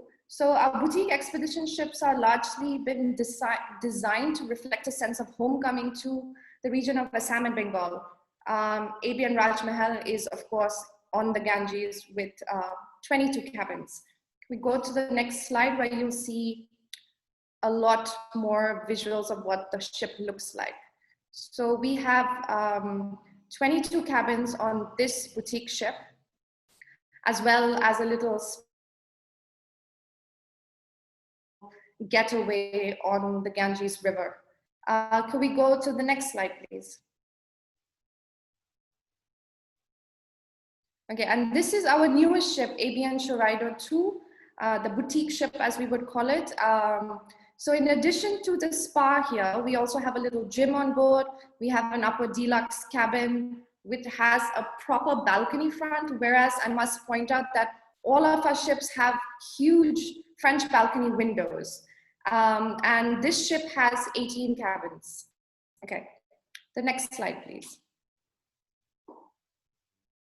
So these are the smaller expedition ships that we had originally started with in 2003. This is ABN Sukafa, which is a replica of the first ship, ABN Choraido 1. So it's perfect for small groups or multi-generational kind of family gatherings. Okay, can we go to the next slide, please? So ABN Sukafa has been on the Ganges since 2006 and has been chartered by the likes of National Geographic and many other travel companies from around the world that wanted to host this kind of an intimate gathering on the Ganges. Whereas now we are bringing her from the Ganges to the Brahmaputra in December this year because our Brahmaputra river cruises have become very popular. So to fill in the demand, we're bringing Sukafa also to the Brahmaputra. Just 12 cabins, so she's rather charming with full of character. Could we go to the next slide, please? Oh, she also has a spa on board. Yeah. So this ABN Choraido 1 is our first baby, the grand old lady of the fleet, as we call her. She is now going to be positioned as an ideal base to explore the highlights of Upper Assam, where you get to experience Majuli River Islands in comfort, the Assam tea plantations in Jorhat, also the Toklai Tea Research Center. You can do walking safaris in the Hulak Gibbon sanctuaries to discover the Indian apes, and also visit the archaeological ruins of Sipsagar. Could we go to the next slide, please? So this is just what she looks like outside. We have a lot of open spaces. Can we go to the next slide, please? That will give you a little bit more visuals of what she looks like inside. So here we have 12 cabins, but we are thinking that we're going to convert 2 of the cabins into a little spa treatment area as well. And we have an open sun deck restaurant, and we will have sundowners on the white sand banks of the Upper Assam Brahmaputra stretch of it, and just a rather comfortable stay to discover that without actually cruising, but on the country boat. The next slide, please. So we have 2 houseboats. So these houseboats have been designed for a private sailing experience where you get to access the far reaches of the Brahmaputra River, where otherwise it's not accessible by the ship. So for example, if you fly into Dibrugarh Airport in Upper Assam, you get to go further upstream and discover like the foothills of Arunachal Pradesh and Nagaland from the river. So with 1 cabin and with 2 cabins, comes with cycles and your chef, guides, everything is bespoke entirely for you. Next slide, please.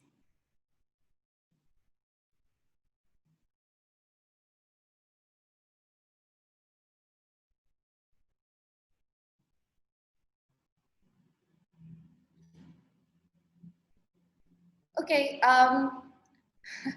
so it's showing the photographs of the houseboat right now.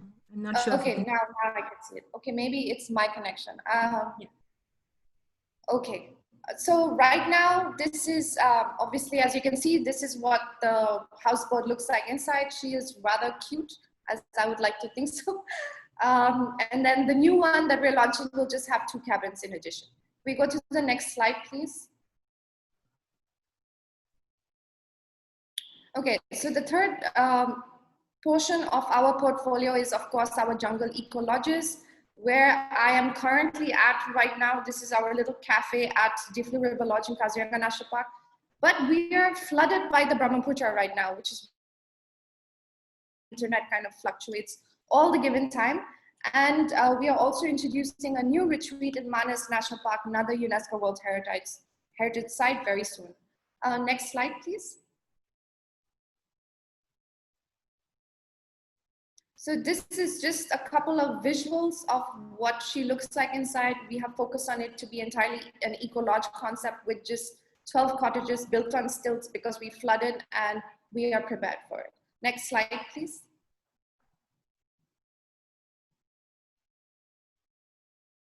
Okay, and our little country boats is a complement to each and every one of our products to make, of course, the river logistics easier when you're on the shallow side, but it's just a wonderful little complementary experience if you want to just get away from it. This in particular is our country boat that is attached. Slide, please.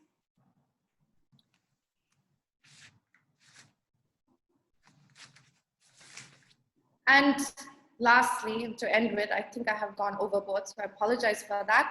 I would like to just end by saying that our avian signature style is really to continue to be the forerunner of these beautiful experiences in a rather remote northeastern part of India. So we're happy to be able to engage both the communities, the nature, and beautiful experiences.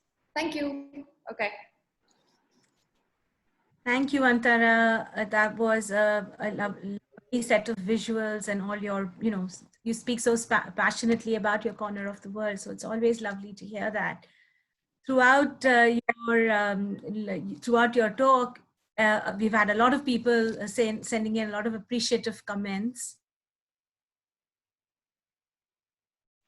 So thank you for that. Last but certainly not least, we bring to you the Barry Koti. Darshan, this is the grand finale, so take it away. Well, just before Ruchin, you start that, so what we've tried to do this, hello everyone to start with, and what we've tried to do with every virtual sort of get together that we are having, we are trying to up the technology game. So I said it was high time that, everything was presented in virtual reality. So what we've done, and I've got a very bad habit of trying to offshoot time limits. So I've tried to compress all of that into one video, which has me narrating the story and made sure it's edited into 15 minutes and 30 seconds. And after that, I'm open for any question answers. So because last time Sejal was fairly upset with me that I offshoot my time. So I think I'm gonna leave it to this now. And Antara, fantastic presentation, and in the Mushidabad area also. And everyone who's come in and who's been around. So congratulations to that also. Yeah, Antara, that was really wonderful. And I'm always reminded of your newsletter. And that's one quote I keep telling me: when the fishermen can't go out to fish, they sit and, they mend their nets. And I think that's been in this lockdown and this pause phase, I think it's been a very, very important message to everyone. Thank you so much, Antara. Thank you. Thank you, Darshan. We love you talking. We love the way you present, Darshan. I'm sure, Sejal is a big fan. So are we. So really. No, thank you, Shobha. But I think now this is 15 minutes, 30 seconds. I'll take a feedback right after. Okay. Okay, fine. Go ahead, Cindy. A long time ago, a group of these wealthy merchants used to live in Bikaner, off Bikaner, in this place called Rajastesar. And this is, of course, a community of families which were back then known and still continue to be known as the Sheher Walis. Now, if you translate that word, Sheher means city and Wali means dwellers. So it's essentially city dwellers. This is about 300 years back, so in about around that period, East India Company had just moved into India and had started conducting business and set up its factory around the Murshidabad region.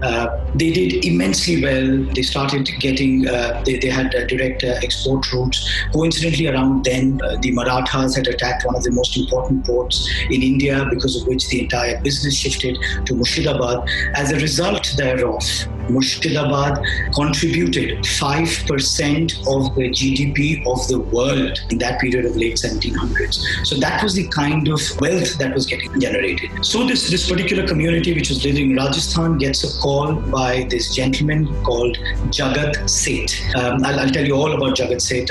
Just to give you an introduction, in the meaning of his name, Jagat means universal and Seth means a banker.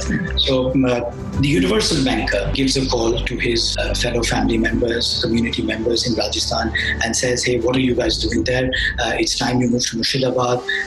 Business is here, everything's here. And then a cluster of these families moved from Rajasthan to Murshidabad. But in terms of the general sketch and the outline, so the group of about, say, 50, 60 families moved to Murshidabad, participate in creating wealth while there was 5% that was getting generated.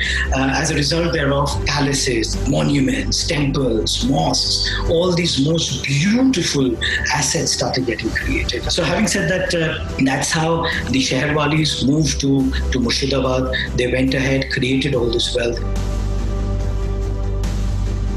However, things changed. The capital shifted out to Murshidabad. Politics took its course, time took its course, and the wrath of time unleashed itself on Murshidabad, and everything was gone. And now, up till 5 years back, just became an absolute ghost town with negligible or zero economy. At this point in time, Murshidabad then caught on to the term and got nicknamed as the unknown wealth capital of the world. And that sort of primarily describes what used to be there and what sort of has come in over here.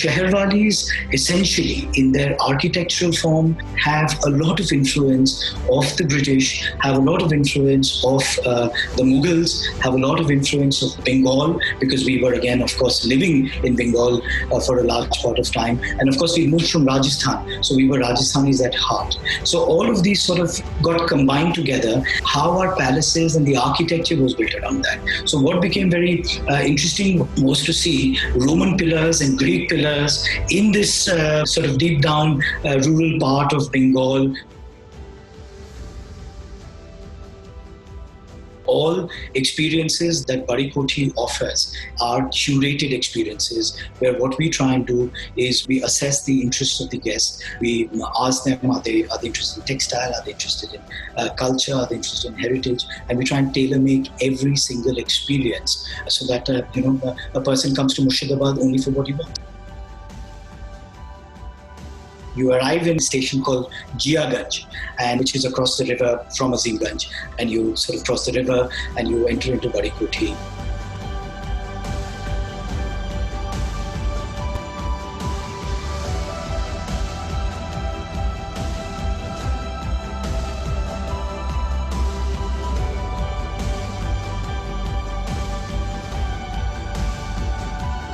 You have a little bit of a brunch, you check in, you relax, you come in, and then you sit for lunch, visuals of which you saw at Mango Grove. Immediately after that, we've got this unique experience called the tea on Ganges. In fact, back in the days, one of the primary outdoor sort of leisure activities was to be on the water. So people would just be happily sailing around. And that's what we wanted to recreate. Again, we were very specific in how we wanted to recreate that, because it's important to know that we are in rural Bengal now. Time stood still for 100, 150 years. We can't change that ecosystem, and it's beautiful, and why would we change that? And so for us, what we do is we highlight that ecosystem. So for us, it's not a fancy luxury boat. For us, it's a extremely comfortable local country boat that makes you feel you've been transported in time, and you can actually experience hearing stories of what used to be 100 years back, being in that same surrounding what used to be, and that for us is a very big part of recreating stories. So in our Tea on Ganges experience, what we end up doing is sort of take our guests, it's a 15-minute boat ride, and we take them to this place called the Rani Bhavani Terracotta Temple. Now, terracotta essentially means burnt clay. So once Tea on Ganges finishes, the sun sets, you're inside Badi Koti, we have a session at Gaddighar, and then the sort of bowl night ends with a gala Sheherwali dinner.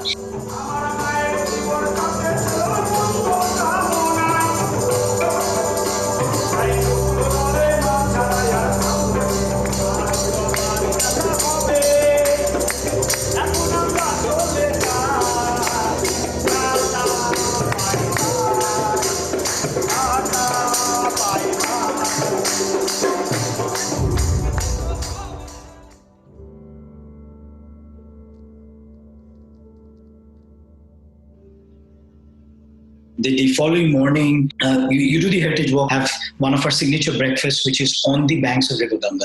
And important story here for me too, I can't sort of skip this, is about what our breakfast used to be. So back in the days, our breakfast used to be 3 desserts, essentially sweets, so 3 sweets, and a big glass of milk with saffron and almonds. But we don't do that for our guests, of course. We always tell the story. We try and slide a few things in, but we have a royal 5-course breakfast to celebrate that entire irony of the fact that it was just 3 desserts, and that there are different blocks in Badi Koti. There's this one block which is called the Halwai Khana. Halwai means essentially sweet dessert chefs, and there used to be 20-odd chefs. They used to be living there just for this one purpose, that these sweets are not repeated for breakfast every day. So those were the signs of opulence that the entire region sort of went through.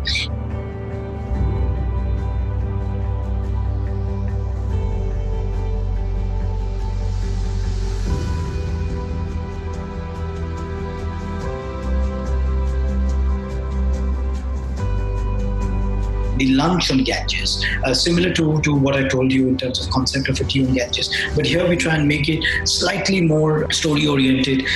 You start hearing stories of Jagat Seth, the curse of Jagat Seth, the beautiful house that he had, how that went under the water. That storytelling session entirely happens. You move on further, and then we make you do something called the sunset experience. The most romantic sunset experience. So that finishes, and you come back to Badi Koti, and you have another dance form that you sort of get to experience, which is called Fakiri. That sort of ends up with dinner.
And in the evening, we've got one of the most unique places in Barikoti, and my personal favorite is something that we call Kahani Ghar, which translates to the room of stories, and where what we like to do is storytelling of all the erstwhile Nawabs that Bengal had, and who were the most notable people Bengal had, and what influence of Robert Clive came in, and the Battle of Plassey. And this is not a history story. This is a story of glamour, and this is a story of victory and betrayal, and how the course of Indian history changed from the place Murshidabad, and which for whatever reason not everyone is aware of. That sort of Kahani Ghar storytelling session gets over. We've got 15 rooms, and which is spread across 3 sort of categories. The pictures you saw were sort of from every category. Now, every room, what we've done is has a story of its own. Every room again has a book attached to it, which is called the room story.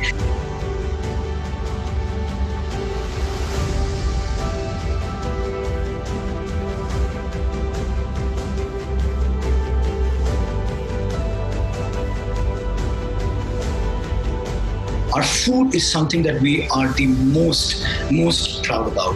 We're so proud that we've written multiple books about our cuisine, about our recipes. Our cuisine, called the Sheherwali cuisine, is an influence of, again, Mughal, Bengal, Rajasthani, and Gujarat, because most of us are Jains, and as Jains, we don't eat any underground vegetables. So the moment you don't eat any root vegetables, you're sort of left with a few options, and then you improvise. So you take more influences and you sort of make something extremely unique. So we are very proud that ITC in Calcutta has joined us in this initiative, and under their Kitchens of India initiative. In fact, now if you come to ITC in Calcutta as a part of their permanent menu in their Indian restaurant, you'll be able to go and eat a Sheherwali meal. So we're extremely proud about our food. And so this first gala dinner is hosted in what we call our Darbar Hall. Now, Darbar Hall was, and then once you see inside, you'll realize used to be one of the most notable halls in the region, hand-painted tiles predating 300 years back. We thankfully had to do very limited restoration work in that particular room, except the roof for its leaking water. And we were lucky enough to just let it be the way it is. So dinner on the second day is in Zareen Mahal. Zareen essentially means gold in Urdu. Last evening dinner is at our another beautiful room called the Naubat Khana, which essentially makes you realize the influence of Mughal food. And our menu is stitched around that to highlight that very influence.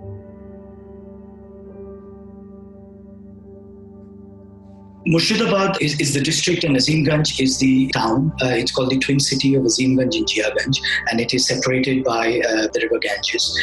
It's a 4-hour train ride from Calcutta, a 5-hour, 5.5-hour car ride from Calcutta to Azimganj.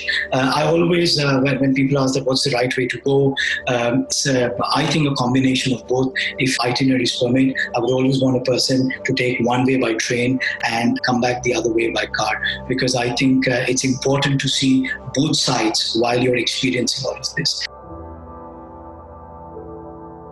For us, we are extremely proud, and as one of our core values and ethos, every person, every team member that you see at Barikoti are all from the local community.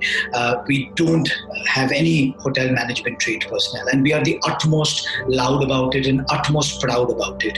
And we always have either myself and my partner in this entire project, my sister Lipika, either of us are always there to host guests. And if along with us, there are 2 members from our Calcutta team who are there to oversee operations. But apart from that, 99% of the operational work force and the work points is actually the community. And the whole idea is to be able to engage with the community. And our guests, in fact, want to engage with the community.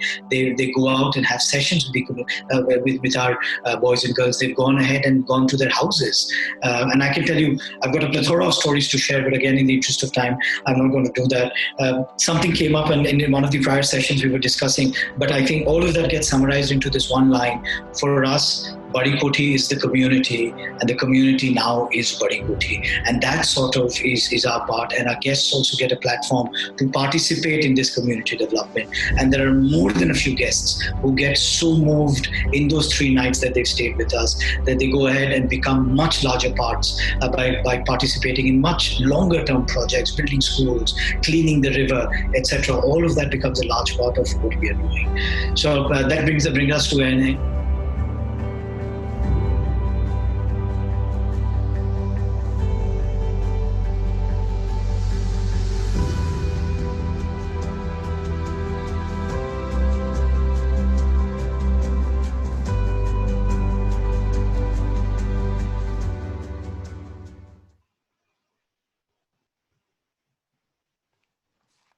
Thank you for that, Darshan. Every time I see it, the music just gives me goosebumps. We've tried to now make that a signature Our, one, but a couple of our FTOs and me included have a yearning for India, especially after seeing all your lovely presentations today. So thank you, each one of you. I am now going to take a few questions. Most of them are for that. So people are asking Antara about the shore excursions in the itineraries.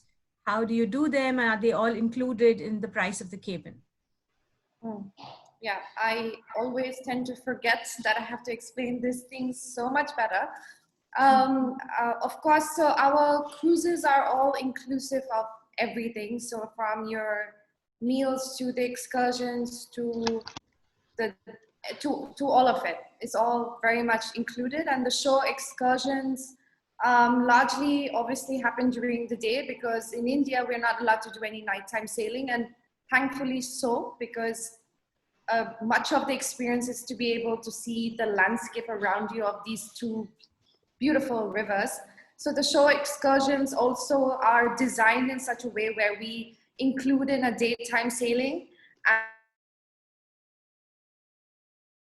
you know, if you're visiting a village or a little town or the wildlife park, or in the Ganges, for example, Murshidabad, where there's so much to see, but we do have to constrain it within a day. So we are covering just the highlights, because we have to keep in mind that we have to continue on. And there's so much in that little segment of the historic Hooghly itinerary. So we are very time conscious, and we do everything on time, and keeping into account the sailing as well, because that little stretch of the Ganges that we sail between, say, Calcutta all the way to Varanasi beyond to Chunar Fort is about 1,200 kilometers of sailing distance.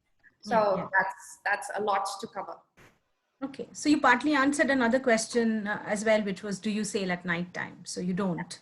Are the cruises, are the ships child friendly?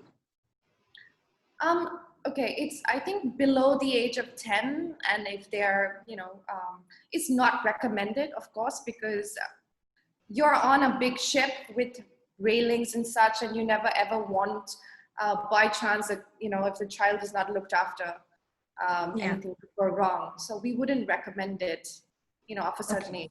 Yeah. Okay. Is there Wi-Fi on board? Yes, we do have the Geo Wi-Fi routers and all everywhere. This is largely in the common area, the saloon as we call them on the ships. Right. So we have that available. Yes. Okay. And for the Brahmaputra cruises, since you mentioned that they are quite popular, how much in advance do you typically have to book? I think that might have changed a little bit now, but yeah, just tell us what has been your experience. Yes. So for example, when we first started on the Brahmaputra with 12 cabins, we introduced the new ship with 18 cabins. So this year, this season was all fully booked. So we thought that, you know, as per last season and this season, since it all gets taken up, and then all of the other people that want to come on the Brahmaputra, we have to keep saying no. So we thought that we'll bring our second ship of the Ganges down here.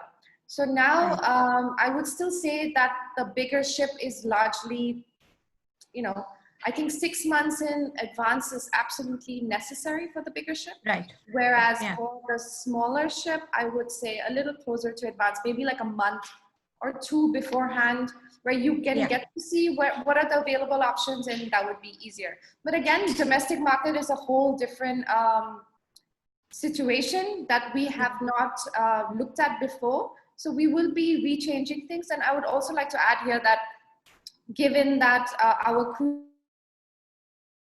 we are thinking of coming up with special domestic cruise itineraries, perhaps just for this year and up until the whole international market scene will also open up. So I would suggest everybody to look at our website for more details. Right. I mean, the one thing that I did want to add is that you have live availability on the website. So at any given point of time, you can tell how many cabins are still available, you know, and I think you were in progress of making a live booking system as well. I don't know whether that is ready yet, but it will be ready very soon, if not ready already.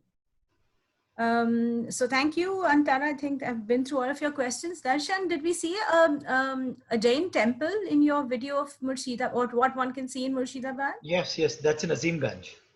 In Azimganj? Can you tell us a little bit about it? Somebody asked about it. So Azimganj Jiaganj has.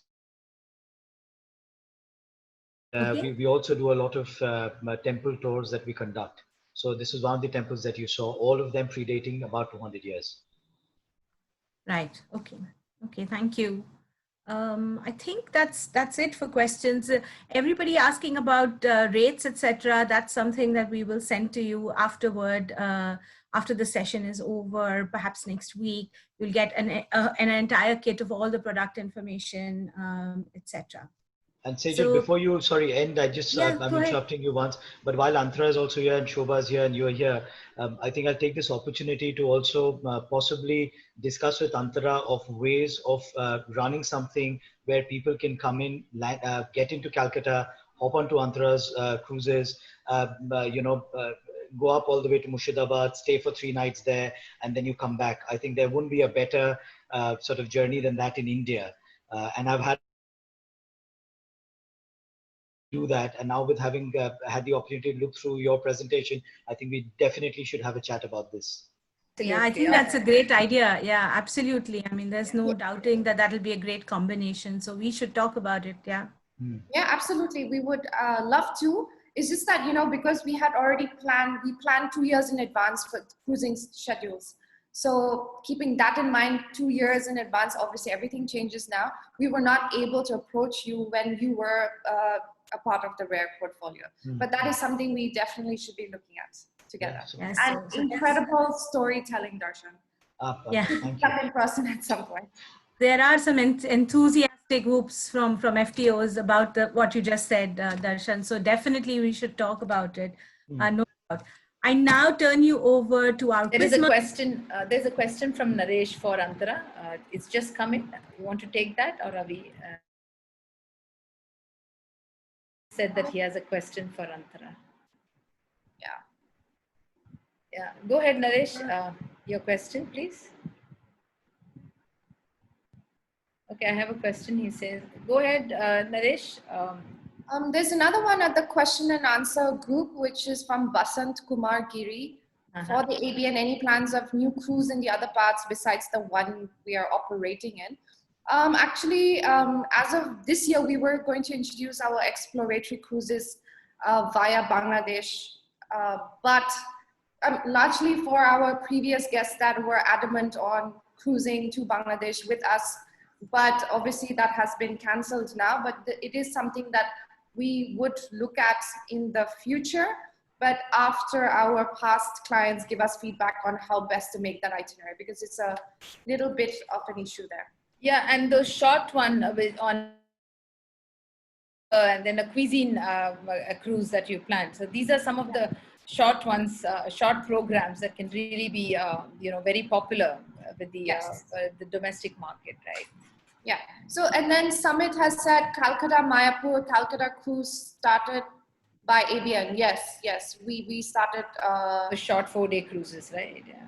3-day cruises in Bengal for Just a little taster of what the Ganges would be like. Thank you. Nothing coming in from Naresh. So yeah, go ahead, Sejal. Before. Okay, so thank you everybody once again, and I'm going to turn you now over to Shomik, our quiz master. So please do stick around and participate in the quiz. Thank you. Thank you. Thank you, Cyril. Well, that was a lovely presentation that we've had today. It was good that regardless of the lockdown. So I won't waste much time. This is just a quick recap of the guides and guidelines for the quiz. And we're going to be starting the quiz in the next 10 seconds.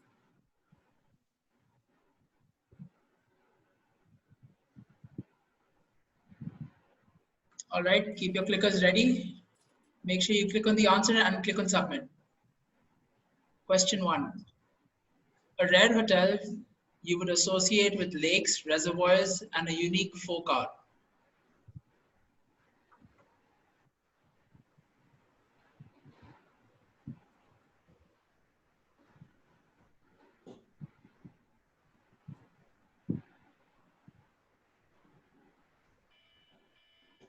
Thank you. People need to be a little faster. All right, next question. Land.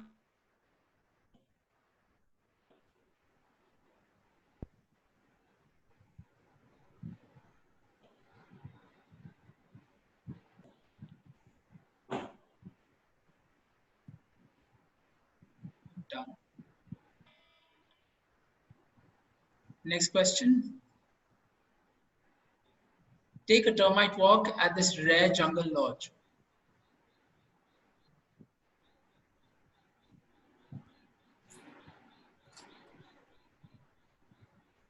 Oh, lots of answers for this. Lots of mixed ones too.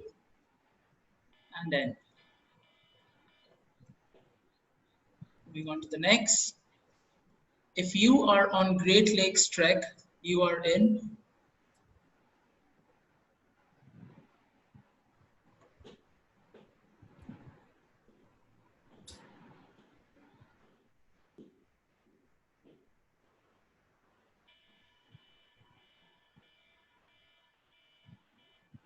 Moving on to the next question.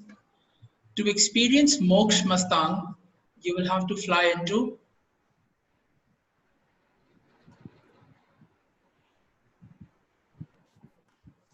Oh, this one is really fast. Everyone's answering in. That's it. Next question. This rare hotel is not a tea estate.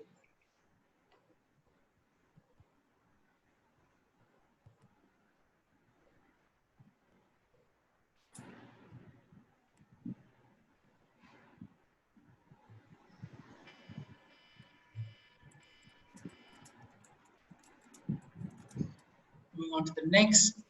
From this infinity sites.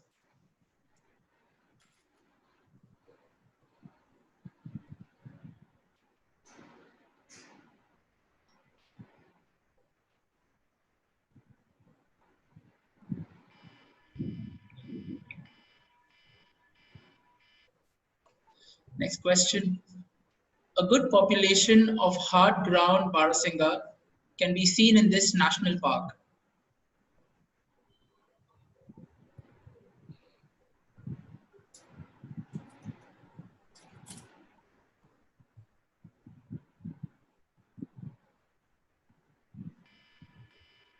Time up. On to the next. All right, this should be a fairly easy one. The Belgravia Palace is located in.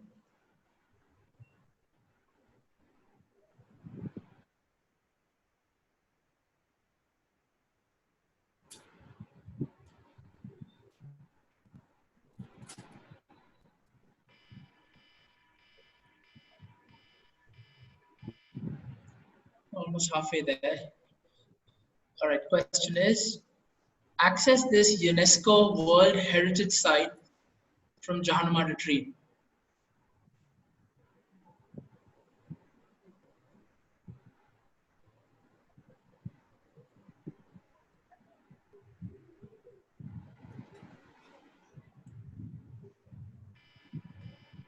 Just another 10 questions, everyone. All right. Which rare property belonged to the royal family of Kapurthala?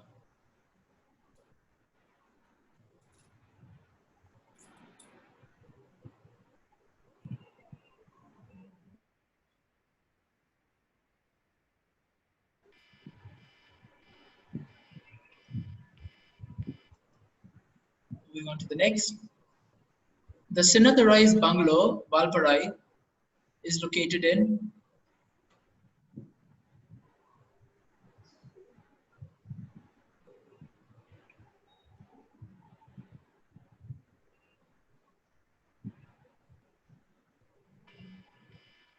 moving on to the next. A Bollywood film was shot here.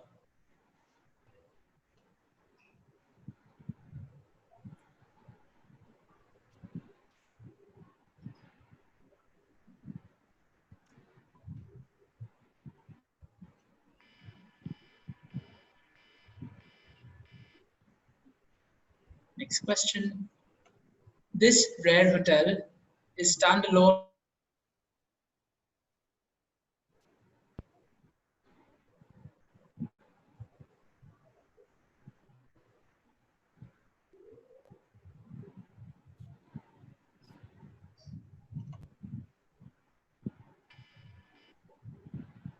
Just another 5 more questions. All right. This everyone should know. How many rare touchstones are there? Well, if you were attentive. This would be interesting, Shamik. I want to know. Wow, that is a lot of mixed answer. Yeah. Oh God. Quite surprising. All right. Last 4 left now. Last 5, sorry. Okay. Commissioned by Rana Onkar Singh as the family's hunting lodge in 1895.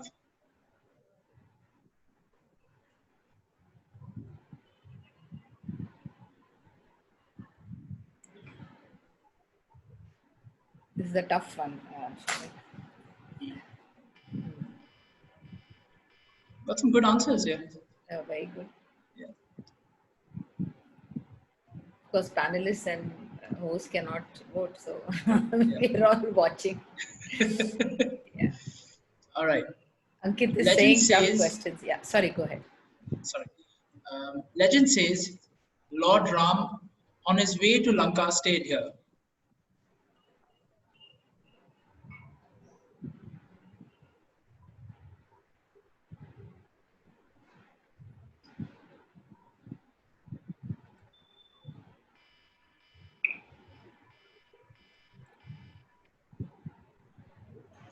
Next question.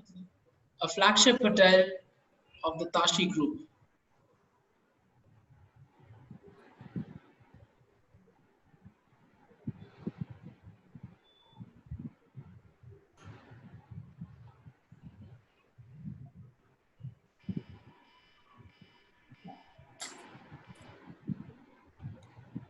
Right, question number 19.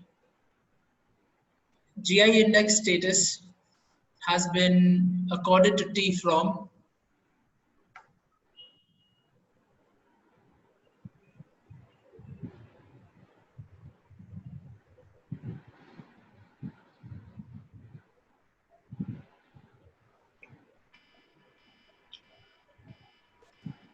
All right, last question, everyone. Don't get this right. You don't have to travel to Uttarakhand to visit this rare hotel.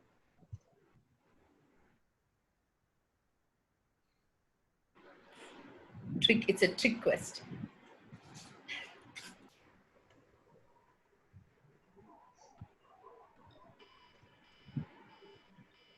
And that was the end of the quiz. Thank you so much for participating, everyone. The session has been really lovely. And in order to close the session, I'm going to hand it over to my colleague, Ms. Reni Davar.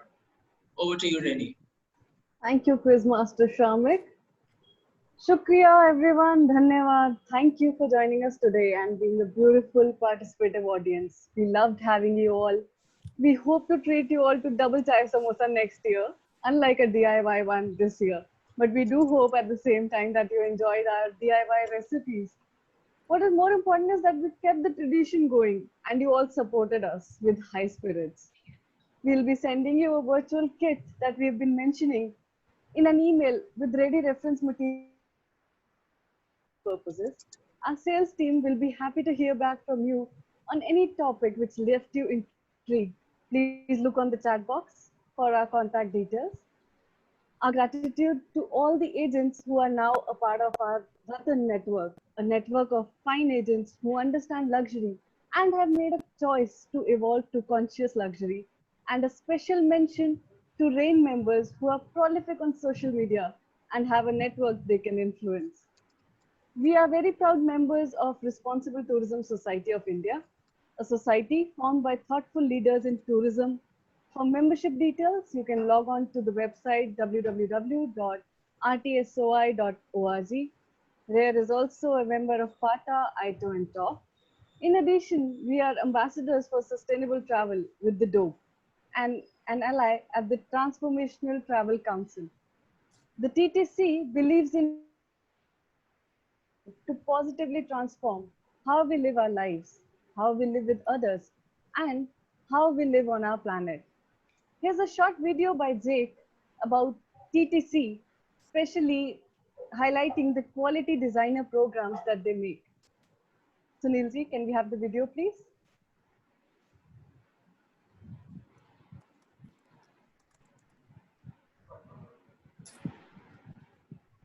The Transformational Travel Council at this stage is creating an ecosystem of forward-thinking, passionate travel and hospitality professionals all around the world. Whether you're at a destination, at an inn or lodge, or if you're a travel agent, or if you're working for an inbound or outbound tour operator, we're looking to bring together this new age in travel with a collection of travel organizations and hospitality organizations that understand who the transformational traveler is, and how to really guide and support and empower them in their search for meaning and connection and growth through travel. And doing so, with an eye, for the bigger vision, for humanity, and creating a travel that is all about personal and planetary progress. Our ally program, we've got a few different ways that you can join. We've got individual membership for those that are interested in networking and learning and collaborating and sharing, taking advantage of some of the marketing and PR opportunities that we have. And then we have a corporate level, entity level, that includes a profile on the website, and then we have an enterprise level as well for those larger corporations and destinations that are interested in learning more about transformational travel and how to really position themselves, and the experiences and their brand and messaging, for this next generation of travel. There's also, given that we're in very challenging times, and that we're all feeling the impacts of tourism, really in a difficult spot. We have a flexible pricing, monthly subscription option. That we really don't want to have any obstacle to welcoming, forward-looking, passionate professionals to the Transformational Travel Council. So, please do visit the website and check out our ally program. And then even more than that, if this really calls to you and you're looking to go, really deep and immerse yourself into this work, and position your knowledge and your brand really at the cutting edge of transformational travel, then we have our Transformational Designer program, which is a 12-week course that dives in really deep. It's absolutely, I'm so proud to see how far it's come over the last year. We're entering our third cohort this fall and accepting applications for that program until the end of this month, end of July. So I encourage you, if this, if this is something that you'd like to learn more about, and have some time to really sink your teeth into it. We're looking at or an average about 5 to 7 hours a week of participation. You get matched up with a companion that's in your time zone, and you engage with our fearless leader of the Transformational Designer Program, Tanner Colton, and he guides you through the entire 12 weeks of curriculum. And we've invited all sorts of different thought leaders and experts in various fields, everything from psychology to spirituality and anthropology to neurobiology, and all of the impacts that we've considered when really reimagining what travel can be, and really unleashing the potential and the possibility of travel.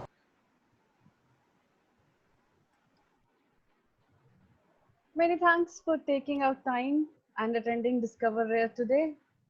Don't forget to follow us on Facebook, Insta, and LinkedIn to stay abreast and stay ahead.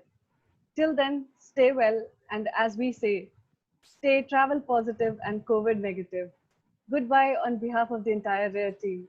This is the entire Rare team signing off.